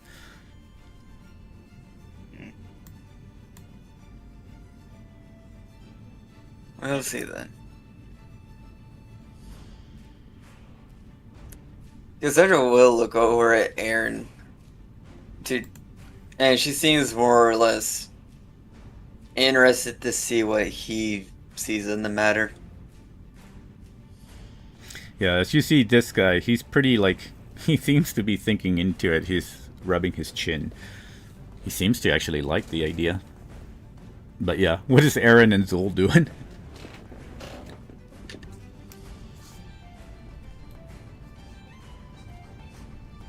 Zul is just... Aaron would. Go ahead. Aaron would have gotten up and stood. Uh-oh. You turning robotic Your again. microphone's Now breaking he's up. roboting. Yeah. Yeah. Aaron would have stood between Zool and the priest in order to prevent any potential fight breaking out.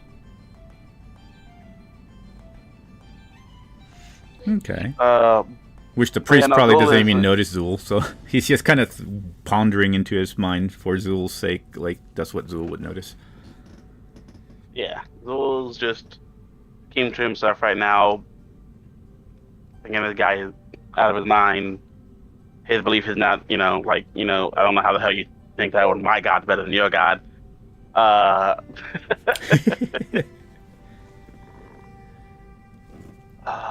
But yeah, no, he's just keeping to himself right now. Okay. Well, then the priest will look over and says, well then, talk to your order and return. And let me know what they say. Perhaps I can meet with some of the higher-ups. That won't happen within a millennia. The headmasters are... They only show up to slaughter. To put it in perspective, you would have to be a very powerful devil to even think about being in front of them. Oh. Well, But consider me a medium... Consider me a middle person. all right. I have contacts with anyone, and I can stand before anyone. Well then, I suppose the genus will let me know. Yes, speak with them. Return to me, and we shall proceed further. I would like one of your totems, just in case we have to leave early. It says, totems. Like, your rule book, or whatever you guys call it. A Bible, I heard some of you call it. The tome of the genus, okay. Well, I guess I can give you that. We have many that you can spread the word. And I'll walk over and grab one. Here, take it. She'll take it and kind of look over it as she puts it underneath her jacket of many pockets, it looks like. Yes. Alright. Then I look forward to Yes. hearing from you. And he looks over at the other two and says, gentlemen, I do have things to get back to before the day's end. In the most likelihood, I'll just talk to the genus personally, and I'll let them know. May I have your name so I at least can give you credit for introducing me? Yes, I seem to have forgot it. Let me see. What is my name? All right. Father I'm very Kellyan. glad Ben's not here. Father Kellyan. Alright. Father It's time. Kellyan Dorsis. I forgot to write that name into the actual. I'll do that now. There we go.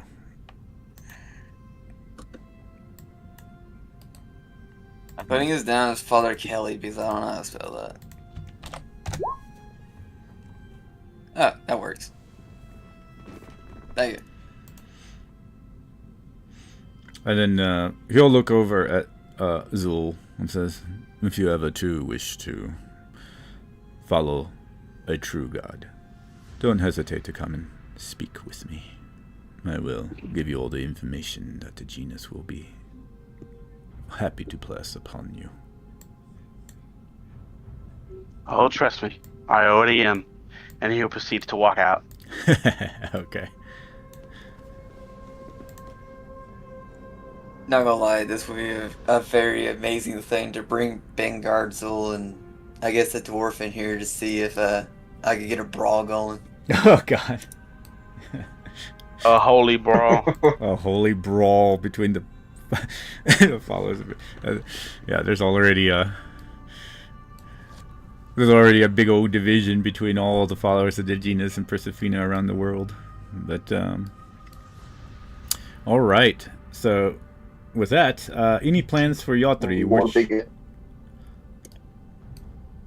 I would like to ask Aaron of what's his perspective on the matter, just because she ignores God so much that she doesn't really know too much. So she's going to actually ask Aaron on his perspective to see if he has any advice on it.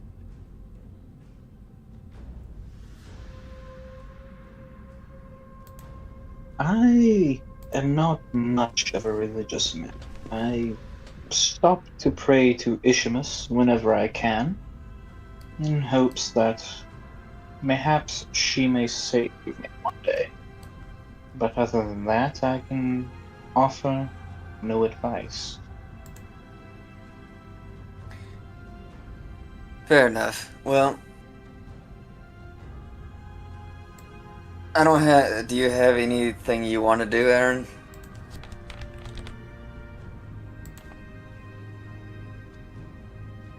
I do not.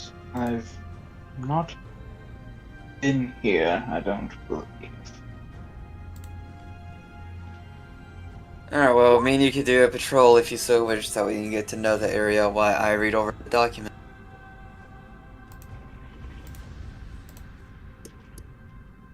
What of you, Zul? What? I have nothing to do at this moment. We can simply look around and patrol.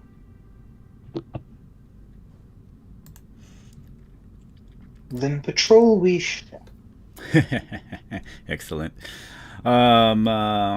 Just for a general direction, which way are y'all wishing to progress forward? Patrols, whatnot. In the area around us, does there look to be like a marketplace of some sort? Well, I mean, yeah, the whole Amber Square is pretty much the marketplace. Like I said, there's like this brewery, there is this herbalists, there are woodworkers. Actually, I think that might not be the woodworker. Where's my map? But yeah, and then there's the Adventurers Guild, there's the Wizards Guild for any shop stuff that y'all might want to get there. There is a another large herbalist building here. Of course, general shops, jewelers. Then there's also a leather worker. And oh yeah, here's the woodworkers. That's what that was. Alright, Aaron, Zul, how long do you think we're gonna be here for? I have no idea. I do have some blueprints I want to be made, but how about we patrol the market area? I'm sure by now that the others are probably searching there as well. Gonna be out here then. Very good. Boom. Boom. Alright, and y'all were finished with the library over here, so I would suspect that, yeah, within the crowd of people, Naboo is the one that probably sticks out above everybody else, so. Far away from each of y'all can see, like, Naboo's head probably sticking out. As y'all three over here, Hermes, and Ben and Thragos are going into, the shop. Oh, I'm a god now. That's nice. Oh. Your name and his name are so close together. It is. I feel a little bad. The one rule in novels: never have similar names. Now I know why. It's like But, the Adventures of Cain, Thorag. where he summoned Cain to fight a demon with Cain. Oh god. Oh god. Cainception. The secret of the story is it's just Cain having the that one I can just describe. You'll do see over the crowd Naboo off in the distance, barely making his way into the main Emberwind Way. What do y'all wish to do in the shop? Or y'all in particular y'all were looking for? You say Nobu? Well, they see Naboo off in the distance. but the three of them are going into the 'Cause shop. I'm not at the shop. Yeah, I was there. I'm not at the shop. Yeah, no, you're off in the distance. You're there. I guess Zul would look around to see if there are any spell scrolls. Well, Zul is making his way there, but it's Ben and Hermes and Mr. Thorag that are in the. That's why I got confused. Yeah, they are going to the shop. So yeah, I think it was Hermes. Hermes, you wanted to go to the shop?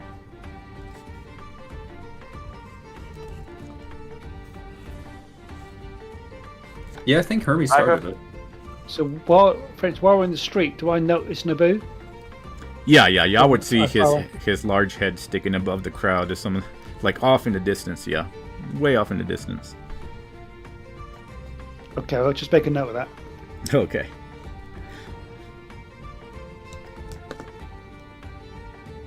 So I'm looking at the little dinosaur man and seeing what he's up to and where he wants to go. Yeah. If we're in the there? shop itself, Uh-oh. are we? Are we in the shop itself? Yeah. I was gonna say y'all entered the shop and such. So, yeah. Well, then, Sora is basically going to be, like going, oh, where's this from? Oh, this is fine craftsmanship. Oh, you can see the inlay here. Oh, this is a little shit.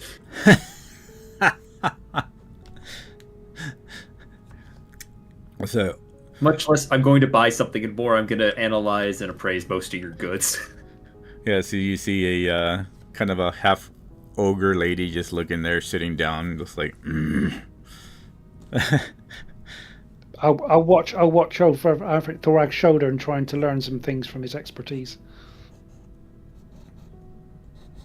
And I don't know if Hermes disappear. I think he also Hermes fell is asleep dead. along with Zul. Oh, he's just left himself on there. Oh goodness. Yeah, they both had a late night. They both had a long day at work. I think they got like off 30 minutes before the gosh. session. They had to stay over. Oh goodness, yeah. Well, we didn't have very much left anyway. We got another 30 minutes anyway, so I'll just talk to him and he can tell me what he wanted to get as y'all shop around and. We shop and drink. Yeah, there's our rundown. Yeah, I imagine I'll give a couple of rolls for Thorag, like trying to listen in for gossip and maybe some information about the quote-unquote cult. Oh, okay. Actually, yeah, go ahead and roll me a perception roll. And then we'll say that y'all finished up at the shop, and as you're rolling that, where was Naboo and Illis going next? we're going to find Naboo. Oh, y'all gonna go find Naboo. And then Naboo... I was finding Ben. Oh, okay, y'all finding each via other. Smell. Okay. Ben hasn't showered in days. Oh, God. He has a strong scent. You could probably see the ravens flying around. Oh, that's That pretty too. You get that musky going. All right. So as y'all patrolling, I'll have y'all about here as y'all patrolling anyway. So y'all almost in the same street, Emberwind Way. I was in the crowds. The crowds are shopping. Lots of kids talking here and there and shouting. Actually, it's during the day. They probably won't have that many kids. Maybe the younger kids. Most of the other kids are in school. However, you rolled a 14 for gossip. You don't really hear anything about the Rift Scar. Most of the common folk here are not too concerned with what's going on in that particular sense. There seem to be just more about shopping. The only gossip you hear is maybe about some sort of separation. They're more concerned about the politics. Some women are talking, saying, my husband is going to be very glad when we separate from Colville and the taxes and Duskwatch, if the mayor actually goes through with it, become its own seat.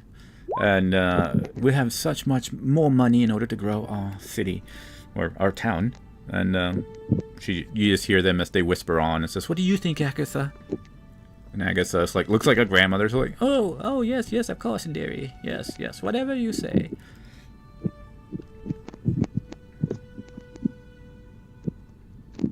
everyone eating their microphone? Only a little. No, I mean, I don't know who it was, but yeah.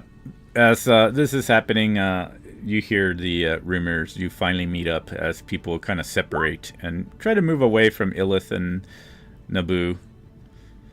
They really don't mind Hermes too much, but you eventually meet up, and there you are.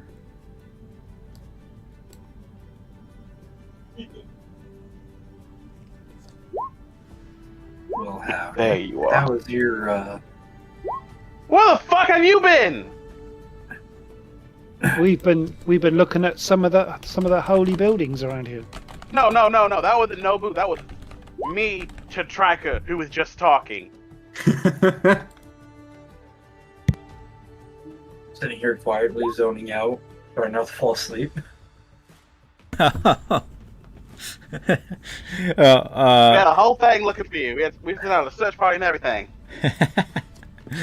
I figured we would go and move forward. That y'all went to the store, so whatever you needed from the store, just go ahead and message me, and I can. I just don't know what would be in the store. This is like one of the larger general stores. So specifically, any kind of the general equipment you would find in the DM guide, basically. I mean, it would have anything from weapons to supplies for traveling, like food, rations, tents. And then as far as weapons, just your common, not anything too great, but your common like swords, crossbows, and such, all the way up to feed and hay for animals. Anything more in particular would be more of a specific shops like jewelers, leather workers, herbalists, woodworkers, and such like that, if you're needing anything more specific.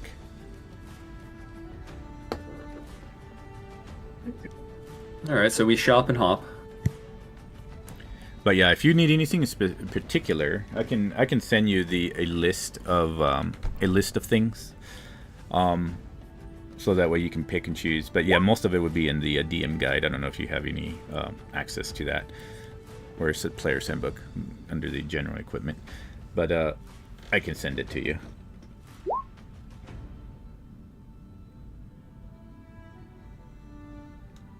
But anyway, yeah, Ben and Naboo. Okay, now Nobu says, "Oh, there you are. What have you been doing?"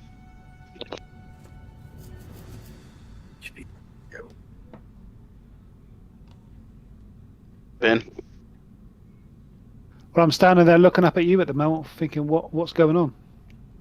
I know that's actually. I just had a whole talk. Did you not hear me?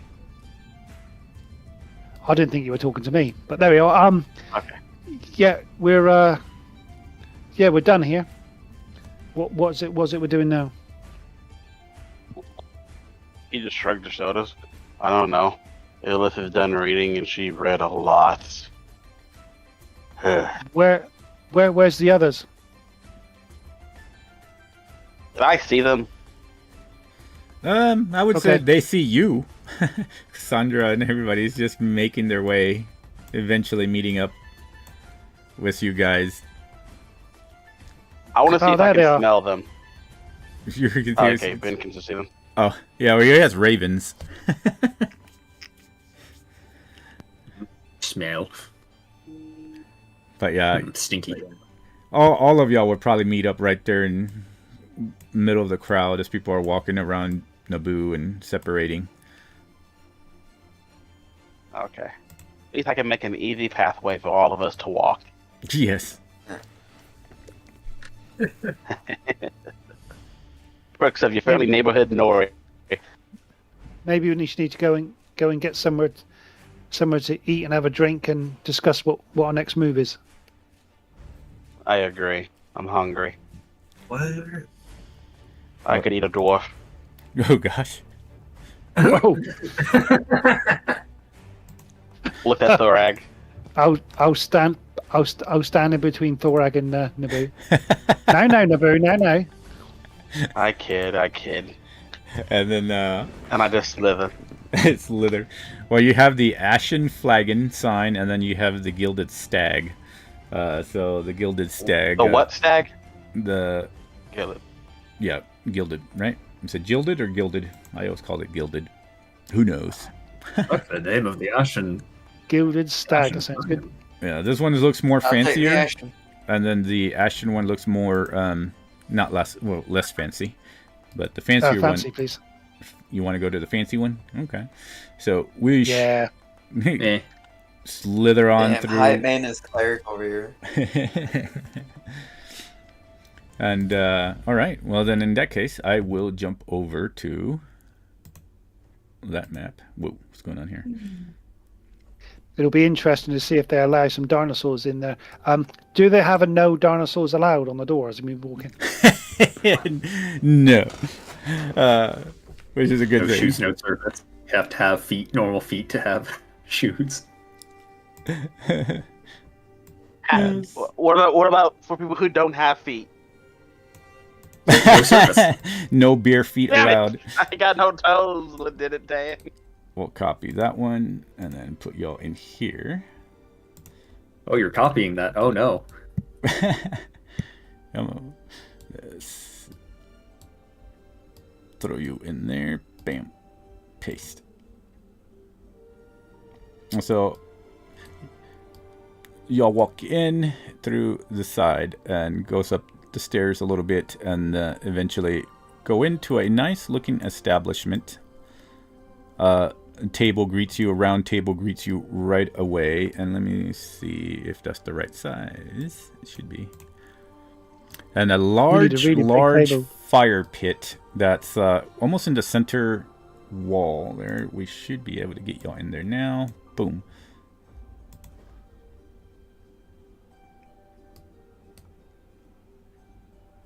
Ooh, this place is nice. And I've seen Fancy. better. I'm kidding. you see that this table seems to have cards on the table and very soft lighting here, warmer to the tone. You see over here like some sort of construct playing music. You see a bard person standing. You see a female in almost like a, what do you call that? Belly dancing attire in our world, but she's dancing on the stage. You see various people. This is the largest group of people here. They seem to be wearing black cloaks and some bluish and stuff, but yeah. You see two waitresses, one behind the bar, and then one standing currently in front of the bar. They don't seem to have anything that has to deal with meals, but it seems more for sure tavern with just liquor, drinks. So beer, liquor, ale, dwarven ale even. Wish elven spirits.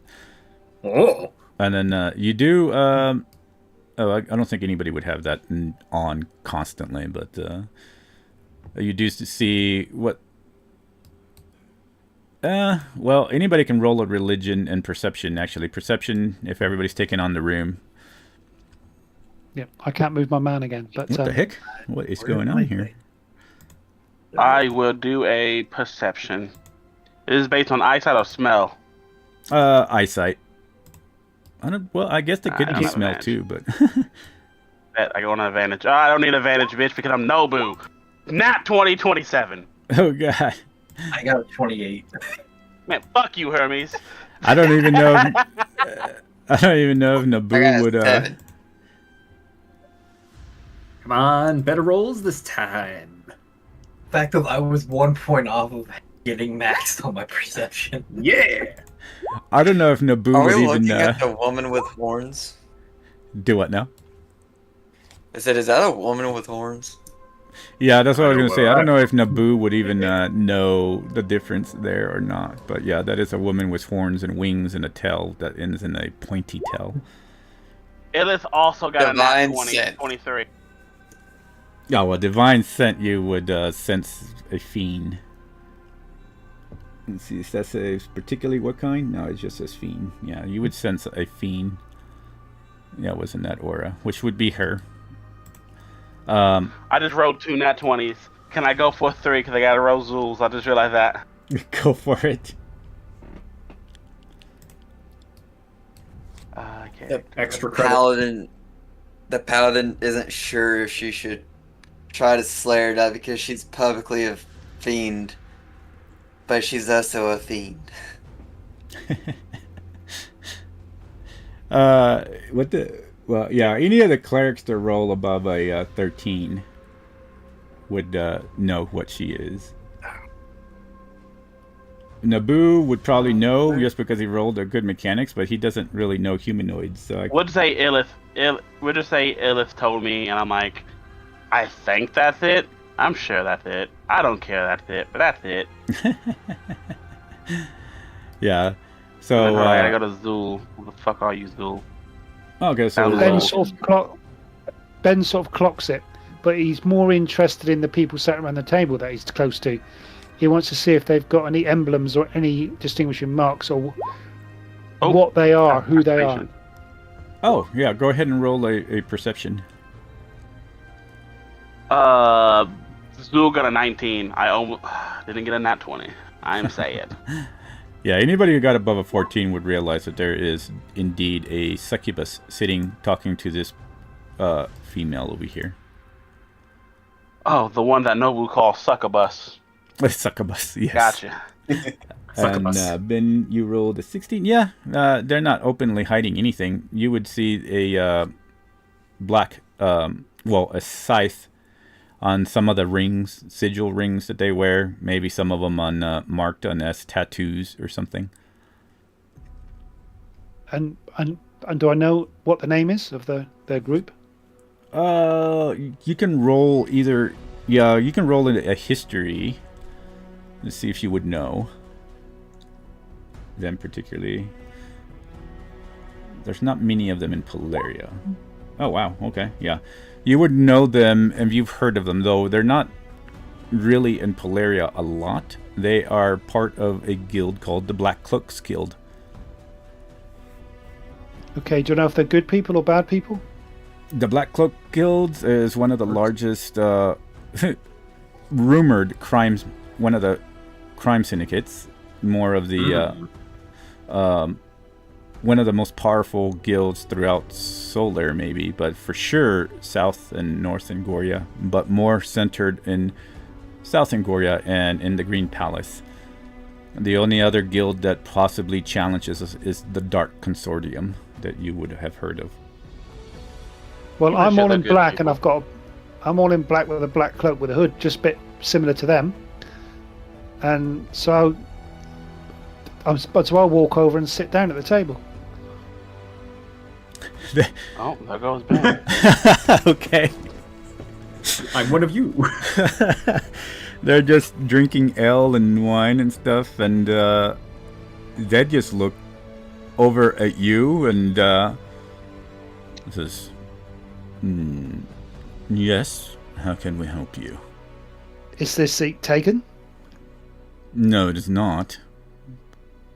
But do you mind if I sit here? I suppose not. Thank you, sir. Well, I'll sit here, and I will try and earwig without being noticed. Okay. I am obviously sitting right here. I will try to be inconspicuous. Yeah, you see that they were just talking, and they just kind of hushed down a little bit, and they keep looking. Well, actually, roll me a perception for you, Ben. Now that you're closer.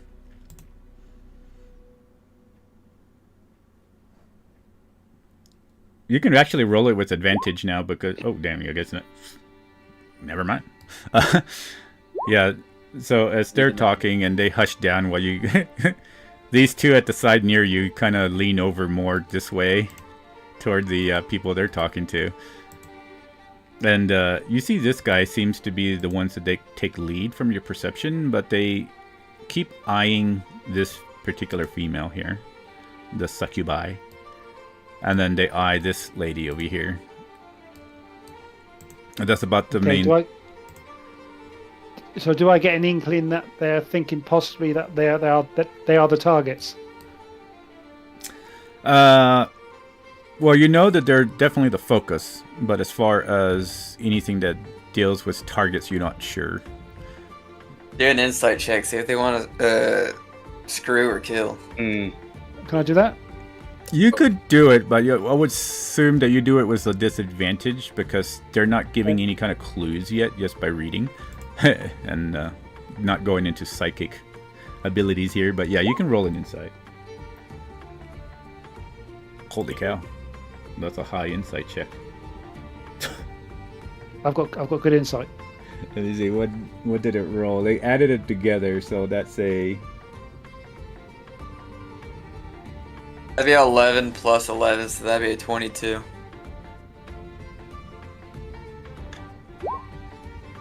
Okay. So 22. Yeah, it's good a enough? 19 Is that and good then enough? 11. Yeah. Huh? So you, from the insight that you're gathering, without reading too much into it and just sitting, you don't sense anything that has to deal with like if they're gonna attack anybody anytime soon. They seem to be more watching, more waiting than anything else, from what you can read right now. Okay, do I have any telepathic connection with anybody at the moment? No. Okay, I'll just sit here and try and get some more information while the group wander around this place. Okay, it's not Naboo the and Thorak. everybody make it over to the bar here. Everybody else sitting at the table over here, I guess. Oh, I was getting a drink, and then I was gonna go and schmooze up this guy down here because he looks like a dwarf. Actually, I was gonna go with. that is a gnome. Oh! Still gonna schmooze him up.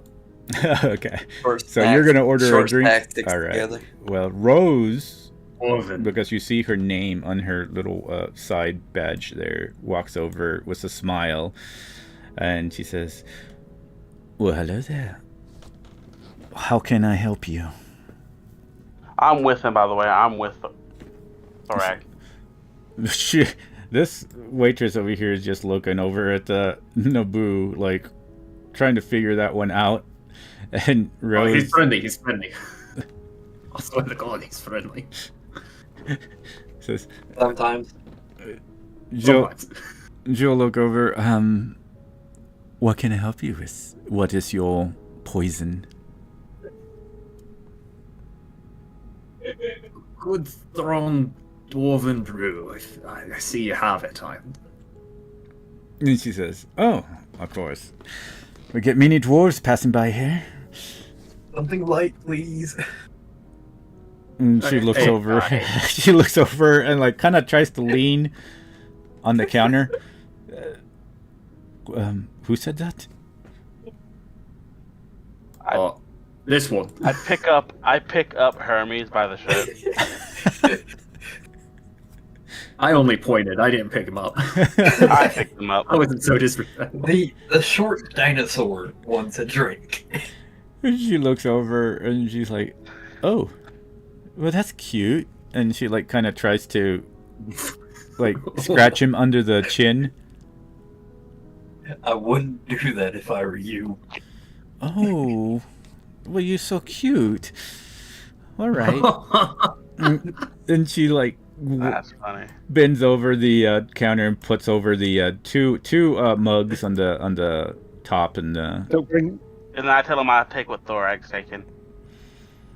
Oh, very curious. I don't think I've ever seen your kind here.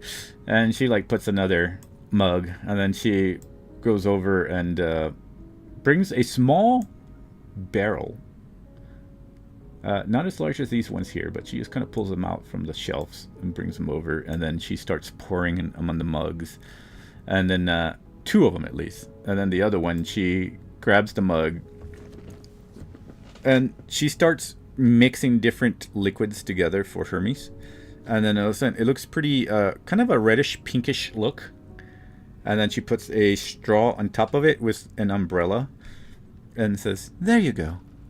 And she smiles at Hermes, and not too strong. I appreciate it, madam. And she just leans her elbows on the counter and kind of just looks at you. What are you being all cute and everything? I am a Saurian. Ooh, a Saurian. I don't know. I've never heard of a Saurian before, but they're more like you. I would definitely like to be friends with one. I point across the room at Elith. Oh, that one is the same as you. Huh. I guess you'll come in all different sizes. I like the little ones. Thorak just like nudges Hermes. He's like, hey. Have a drink on me, lad. And I pay for Hermes' drink so that he can schmooze. Oh my lord. And that'll be probably a gold and 5 silver. Take my money. And that's for my drink too, right? Or is that for just his? All of them. They're 5 silver each. Drinking 5 silver. Got it. And then this one will move over here, and she just goes over to Ben and says, "Hello, sir. What might you be drinking today?" And she's like, just stands and waits. I'll point to the jug to my friend to the right, and for what he's having. And says, "Oh, okay. That's an elvish spirits." And she walks over. Thank you. And goes and grabs a drink for Mr. Bin and puts it down. Elvish spirits? That's 1 gold. I'll hand her a gold. And she Not gonna She just stands there waiting as you hand a gold for the mug of elvish spirits. She just kind of blinks at you for a little while.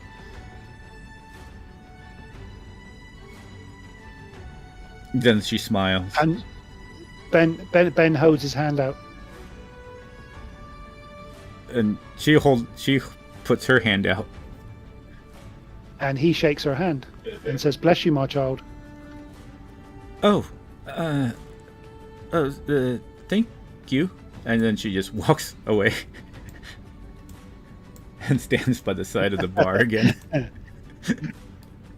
And all right, so y'all are having drinks and standing at the bar, and Thorag, you move over to the seat here. Who you see this gnome fellow, and you see another fellow sitting next to him. This one seems to be more of a having some sort of like maybe orcish blood, like a half orc maybe, from what you can tell. Oh. And you see the gnome just sitting there and says, "Oh yes, and then I remember I was going right at the edge, I tell you, or sick, and then don't you believe it, 5 of them came at me, 5 of them, and they were all just flying around me, different colors if you can imagine, different colors." And then he like picks up his mug and then takes another big old swig, some of it like just pouring into his like beard, and then he just wipes it off. "Oh, it was the most mystical thing I've ever seen. It was just amazing, I tell you, amazing." And Orsic is just like, yeah, sounds pretty amazing, all right.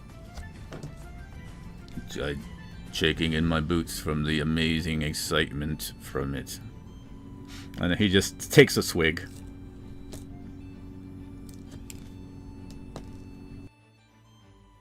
Hey, does sound interesting. Mind if I sit here? He looks over. It's like, oh, of course. It is open. Haven't seen you around. Are you another adventurous? On a pilgrimage myself of discovery and religious enlightenment. And who's I your? do have a bit of an adventurer party, though. point at a couple of the members that have kind of flocked around to XYZ. Yeah, I'm right next to him again. Oh, I like your pet. Hello, noble. That's a nice pet you have there. What kind of creature is that? He is not a pet. He is not a pet. What? Do not call him that. He's not a He'll bite pet. your head off. Oh, He's not a pet.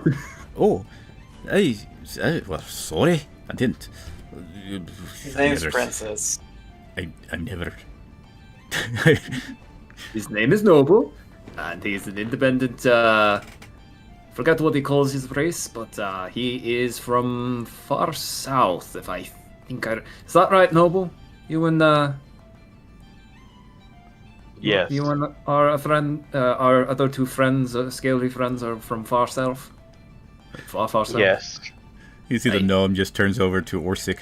Look, Orsic, more adventuring things that I've never seen before. First light, now I see new creatures. Oh, the whole world is coming to life now. Isn't it nice now that we have more things happening around the world? Oh, this is some pretty good drink here.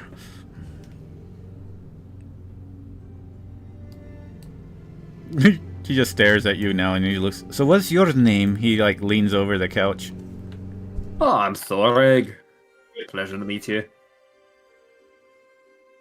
He says, oh, I am Alston. So, you're adventurers yourselves, huh? Well, I used to be an adventurer, but then me and Alston here, or Orsic, sorry, I'm getting drunk, we're retired. But I was telling him that I was walking the edges of the Deadwood. I've always had a bucket list.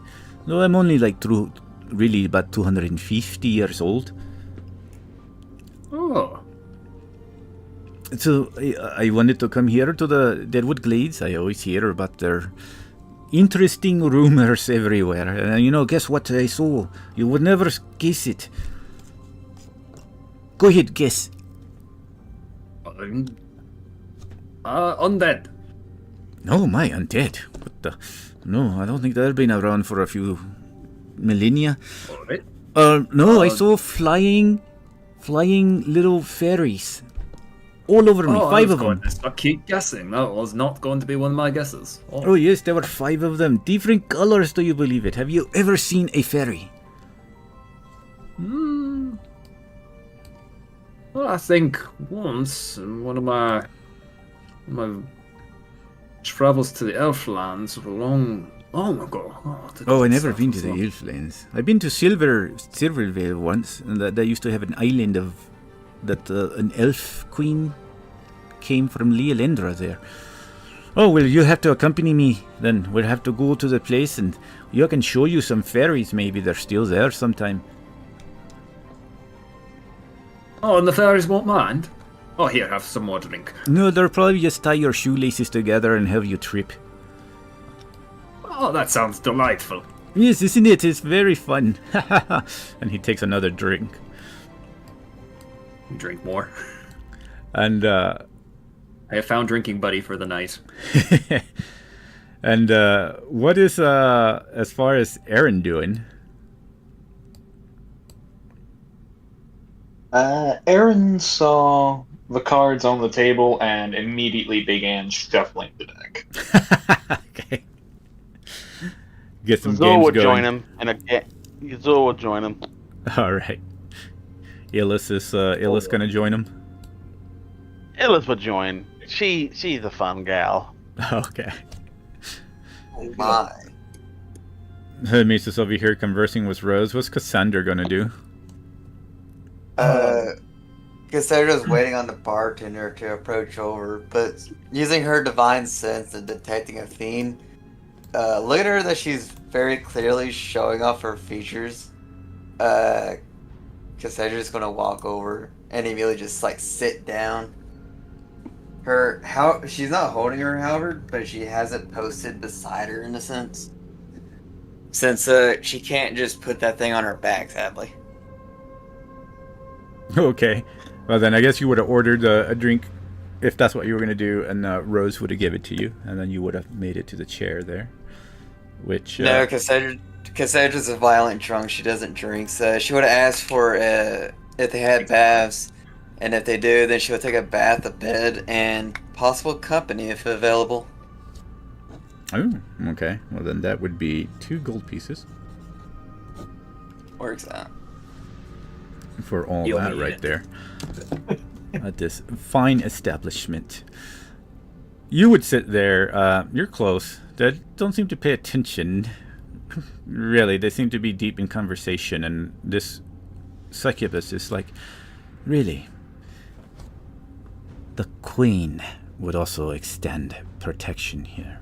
I know that the Black Cloaks wish to also offer you money, but the establishment you have here, we can increase its elegance.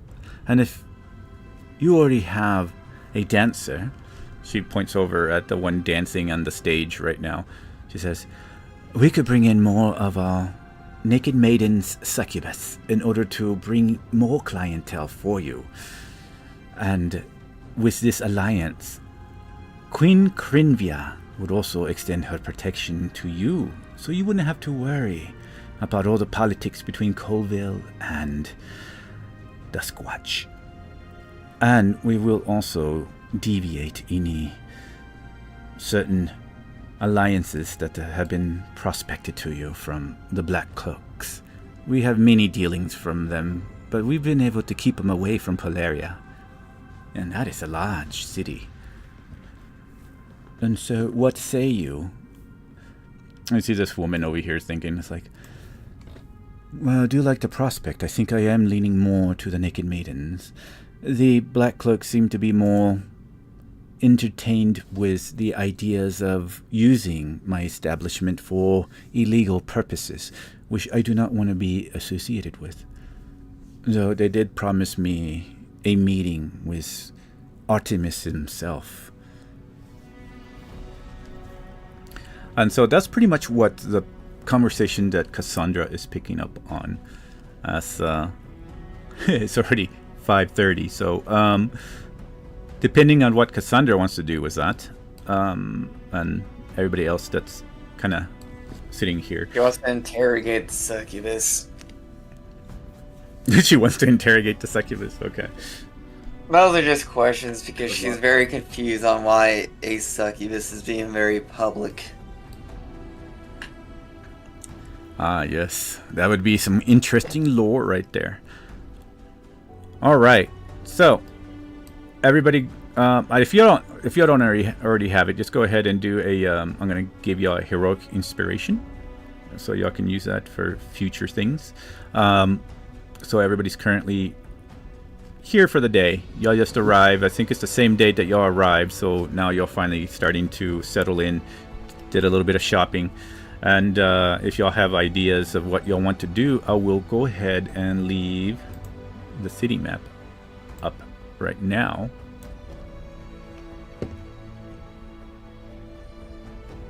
For y'all to, if there's anything else y'all want to do. And as the session is ending, I will say that the only thing that y'all feel is an extreme, from the brands that y'all have, y'all see a little bit of a light emit from them. And y'all sense some sort of, from what you can tell, magical presence somehow awakening somewhere. It's faint, and then as y'all hear that, almost like a distant, far thunder that rolls through the area is what y'all hear coming from the south. And then, and that's what y'all will pause here for. Is the feeling we're getting from the sigils like what happened last time we got like far away from each other? Not this time. No, this time y'all don't feel that in like that psychic pressure. It just feels like something powerful was unleashed, some sort of magic that was powerful that got unleashed. Whoa. Oh no. I do not like that. Alright, I'm gonna go ahead and pause. Goodbye, stream, until the next time we meet.